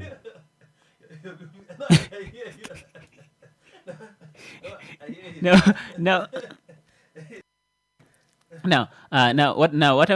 I wanted to show you is this. That is a holding cell. Yeah. Now, I mean, it's a holding cell in prison with a TV on one side, and you have one giant. You have a very comfortable bed. Now, the thing is, if you look up the videos of this prison, it's one of the most luxurious prison on the planet. It's located in Norway. I mean, look, these guys have PlayStations behind bars, and they just have one giant sofa. Now, look. We are within. Okay. Look. If I find myself in one of these prisons, and you pay for my bail, I'll beat you up. I'm gonna beat you. No, just because you are a gamer. Also. Okay. Absolutely. Look. Okay. Look. The thing is. There are 3 countries I know that they have this type of holding cells. And you have Norway. Actually, Finland is one of them, and Spain and the Netherlands. Actually, in 2019, in 2019, the Netherlands, they were closing down some of their prisons because they were running out of people to arrest. Now, that's actually, I think, that draws a picture that. Yes, there are people that you may call psychopaths, and they just go around committing crimes. But by far, the majority are just, they are victims of circumstances, especially economic circumstances, which pushes them into a corner of desperation. And they start committing crimes. And I'm not promoting you here. Now, the thing is, this is actually something that I liked from the Hard Up State of the Region address, where Governor McNabb connected the link between high crime rate and drug abuse and social desperations like lack of unemployment. Because I just like how this basically when you listen to this guy speaking how they are connecting dots that I could have missed. Like you have a high crime rate, which, whether you like it or not, ties into drug abuse, which ties into desperation, which ties into unemployment. But of course, this is not true for everyone. But it's safe to say the majority are, and you can see that from the Norwegian, from the Dutch example of closing down their, closing down prisons because they were literally running of people to arrest. Why? Why? Because they are provided for. So now that means not everyone that you find now, the fact that someone is incarcerated doesn't mean they are just as bad as society like to put out to be. Now that's actually ties into one of my favorite Russian literature authors, Fyodor Dostoevsky. Who said the degree of civilization in a society can be judged by entering its prisons. Now, the idea was that if you want to understand just the atmosphere of a society, you have to look at how it how it treats its marginalized. Yeah. Like especially, going to jail is takes a dent on your reputation. When you come out from there, a lot of people look at you and like, it's like you are the one. It's like you are Judas, the guy that betrayed Jesus. Yeah. But which is very human, especially if you are there for for crimes like murder. Because murder is something that is just shunned upon by society. You're gonna get those type of point of view, which is why I think Penny. Does Penny still have that show? That was a brilliant show. I think he still has it. I think he still has it. It was really it is a brilliant show, and they really I cannot overemphasize, especially the point of a broken society and also criminal activities, because one of the things that you need to look at is that we can't give people promotion. We can't say we have a better policing system if what we do is arresting people. There's a book written by Sister Namanja, I think it's Arrest and Detention, something of that topic, to say some people are arrested unnecessarily just because the person have done something, just because we arrest you because I'm a police officer. But what I'm trying to say, and what I'm also trying to indicate, is the aspect of to say, when you arrest somebody and you put the person in prison, what is the reason?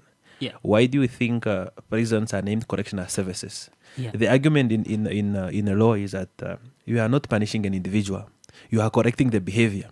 But Hence do we have really that standard of correcting the behavior or breaking the person's behavior? Are these people coming out worse or better off from that? Because the fundamental aim is you being corrected so that when you come back to the society, you contribute to the society. Yeah. But we come back to the society, the public sector, you say, no, we bring your what?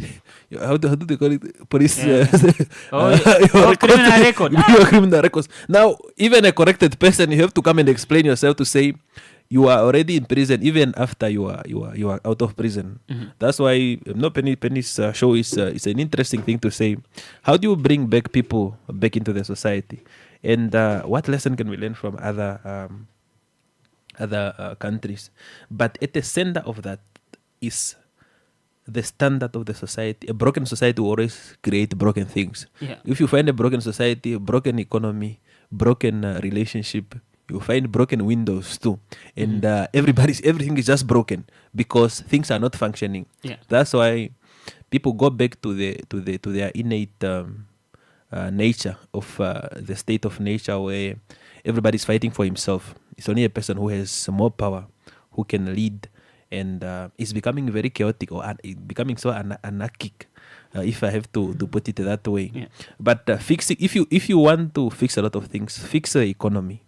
Because if you fix the economy, you also fix solve a lot of you solve a lot of problems. You solve this gender-based violence. That's why my argument on gender-based violence, I'm always telling people to say, let us look beyond the obvious. This thing of people naming men a monster, or what, they are toxic masculinity. We are looking at things at the surface level. Let's go deep and look at what really happened. Let's take out the emotion and say what is the victim contributed. Was a victim in a strategically positioned relationship, economically entanglement in that relationship, or was it really love that got broken? Why no, it's true. Why are women having that is more than 5 partners? Is it really that our ladies are just like men? It's an economic situation, and you really find those who are doing things that they do not even want. Yeah, that's why we say if you fix the economy, you fix the relationship, you fix the things of street kids, you fix what you call toxic masculinity. Sometimes it's not toxic masculinity, it's a broken society. You're just angry. Yeah, it's a broken society. You are pocket race, you are cheated, you are disorganized, and you lost your everything. And that is where we have to bring in to say, let us not only look at how many people we arrest. Let us not look at how many people we send to school. Let us look at how many opportunities we have created, how many people we have taken out of poverty. I still want to see somebody who stand up and say, this is how many people we have taken out of poverty. This is the level of, human development that we have uplifted. We don't only bring kindergartens, but we don't only bring tuck shops, but we bring malls that are fed by products coming from that society. Then I think we can get things right. But what were we thinking though? Because we just decided to go straight into academics. And then we thought maybe speaking fancy English is going to build industries. No, the thing is that... and now we are realizing that we should have started with technical skills. The thing is that we were watching from far, especially when we were colonized, the man in a suit was making all the decisions. And we thought when the position became vacant, everybody was going to wear suits. That's why there's an interesting book by Prince Marshall. I think maybe you read it, The Fall of ANC. That look at what happened post independence in South Africa. Yeah. Everybody ran to politics. Then those who were not in politics, they were redeployed. They were put into suits, even with just woodwork qualification. They were put into suits and they were deployed into parastatals. Yeah. Where these guys realized that when they went to visit their friend who are in Prastata, they realized, no, you guys have a lot of money, but we are ministers.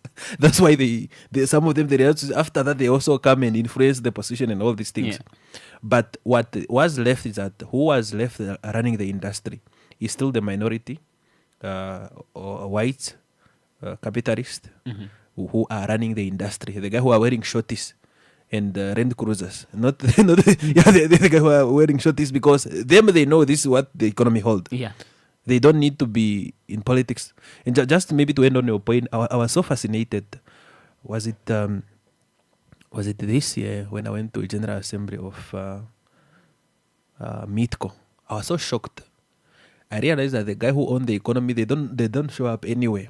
But when it's real business, when it's people are thinking about farming, you find, our colleagues, except for you, they are wearing, and they are into that meeting and they are debating. Yeah. And it's just something that we were not even maybe talking about. And something really changed my mind to realize, to say, these guys, they come where things matters. Yeah. They don't just show up in our political rallies and jump. But when things related to discussion related to foot and mouth disease, you realize to say we have brilliant Namibian. They are just not wearing suits. They are waking up, they are wearing their shorties and their Land Cruisers, and they are holding that economy. I think and they are technically, and their kids, they go to technical schools. I think that's the dumbest part. Look, they go to technical schools. The idea of going head first into academics, that was not a bad thing per se, but we were trying to skip steps of development. Because for development, industrialization is needed. Industrialization is technical. Yeah, you can't do technical in a suit. You are operating with running machines, and your tie is going to be caught in an angle grinder. That's not going to be easy. It's a self-suicide. Yeah. Somebody says, no, you're going to kill yourself. Yeah, look, and in the industry. and I like the fact that we are at a place where we can talk about someone going to a vocational training. We are at a point where we are changing. We are changing in comparison to just a couple of years ago. We are changing our point of view on vocational institutions, because for a very long time they were considered like it's a place where people don't meet high, more like tertiary academic institution qualifications. When they don't meet when you are not qualified to go to UNAM or NAST, that's it was considered a fallback. But we were missing the whole point. No. Those should have been the priorities. But the realization is necessary, especially when we go back to the colonial legacy. Colonialism was very painful. It was not only physical, it was mental. Yeah. That's why it takes you 30 years to realize that something is not working. Hang on a second. We're missing something here. We're missing something. But it's 30 years. 30 years later. 30 years, man. 30 years. That's why you need... Why are we not developing? No, you need a lot of time. You need a lot of time to get away a lot of things. Yeah. Even this inferiority complex. This to say, because I'm this color, so these people of this color, they are better than me. Then you realize that when you go to school, you are overtaking them like nobody's business. But we even have a pride in that to say, you know what the name? When I went to University of Namibia, I thought I was scared, man. It's my first time, and it's not without being racist, being with white kids in school and all these guys, and that's the first time sitting with white kids. No, I engage them in different platforms, but this is the first time we are one-on-one. Then I make sure that my first test, I just want to be ahead of one. It is too short. That was my goal. But I realized to say I was putting too much energy. Yeah. We are just the same. We are even maybe better than we are just human beings. It's only that we had this colonial legacy, this inferiority complex, and we did not even have confidence in standing up. But you realize to say, no, look, that's what colonialism is actually intended to do. And it was working with us also. Even it was. Look, there's an not in Italian. There's a Spanish American psychologist who literally wrote a book on that. It's called Brown Skin, White Minds. Yeah. And of course this book is written based on the Asian post-colonialism society, where you have a lot of especially beauty standards that are still associated with with European features.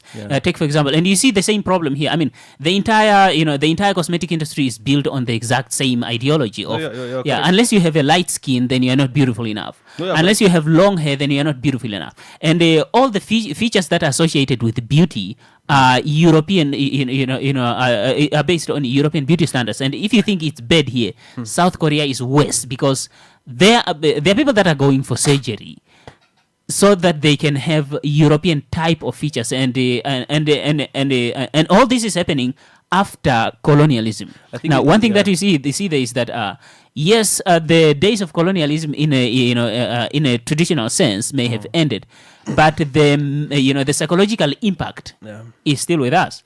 Just 1 minute to steal. I was looking at one of the richest people in South Africa, the CEO of FirstRand. Is it FirstRand or RMB Group? Yeah, FirstRand Group. FirstRand Group. The parent company of FNB. I think it's FirstRand. Yeah. That is Mary. It's a group CEO. You are running Africa in terms of the financial industry. It's the CEO, Mary. I think Mary Mzerakazi or something like that. I look at her. I look at the way she presents herself. I look at her hairstyle.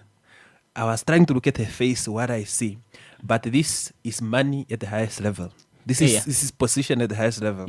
And the husband is actually a vice chancellor of is it West University, which means that it's money across the board. I look at what she is wearing. Then I ask myself a question to say, I think mental liberation is seen in people like this. You realize to say a person has confidence, a person engage a lot of people and realize to say, I don't need to put this thing to be beautiful. I don't need to do this. But you realize to say, us who do not have, we go to that extent of destroying ourselves to look like somebody. But I look at this person and say, no, this is a person who has all the money in the world. A person who will not suffer until she retired. Even if she stopped working now. Then I realized to say, we have a long way to go. It took us 30 years to realize that industrialization is built by technical vocation.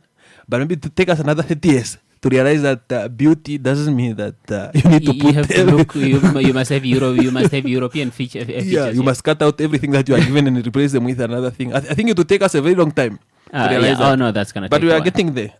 I mean, look, we're all black. Our kitchen is Italian. You have spaghetti and pasta and all this, and everything has Italian names. And Pan Africa, which Pan Africa? 4 minutes into the hour of Umtumwa. So that brings us to the end of today's home run until Monday for home run. But of course, we're gonna meet again on Sunday. That's from 11 to 1 with Mind the Gap. Until then, you all have a good weekend.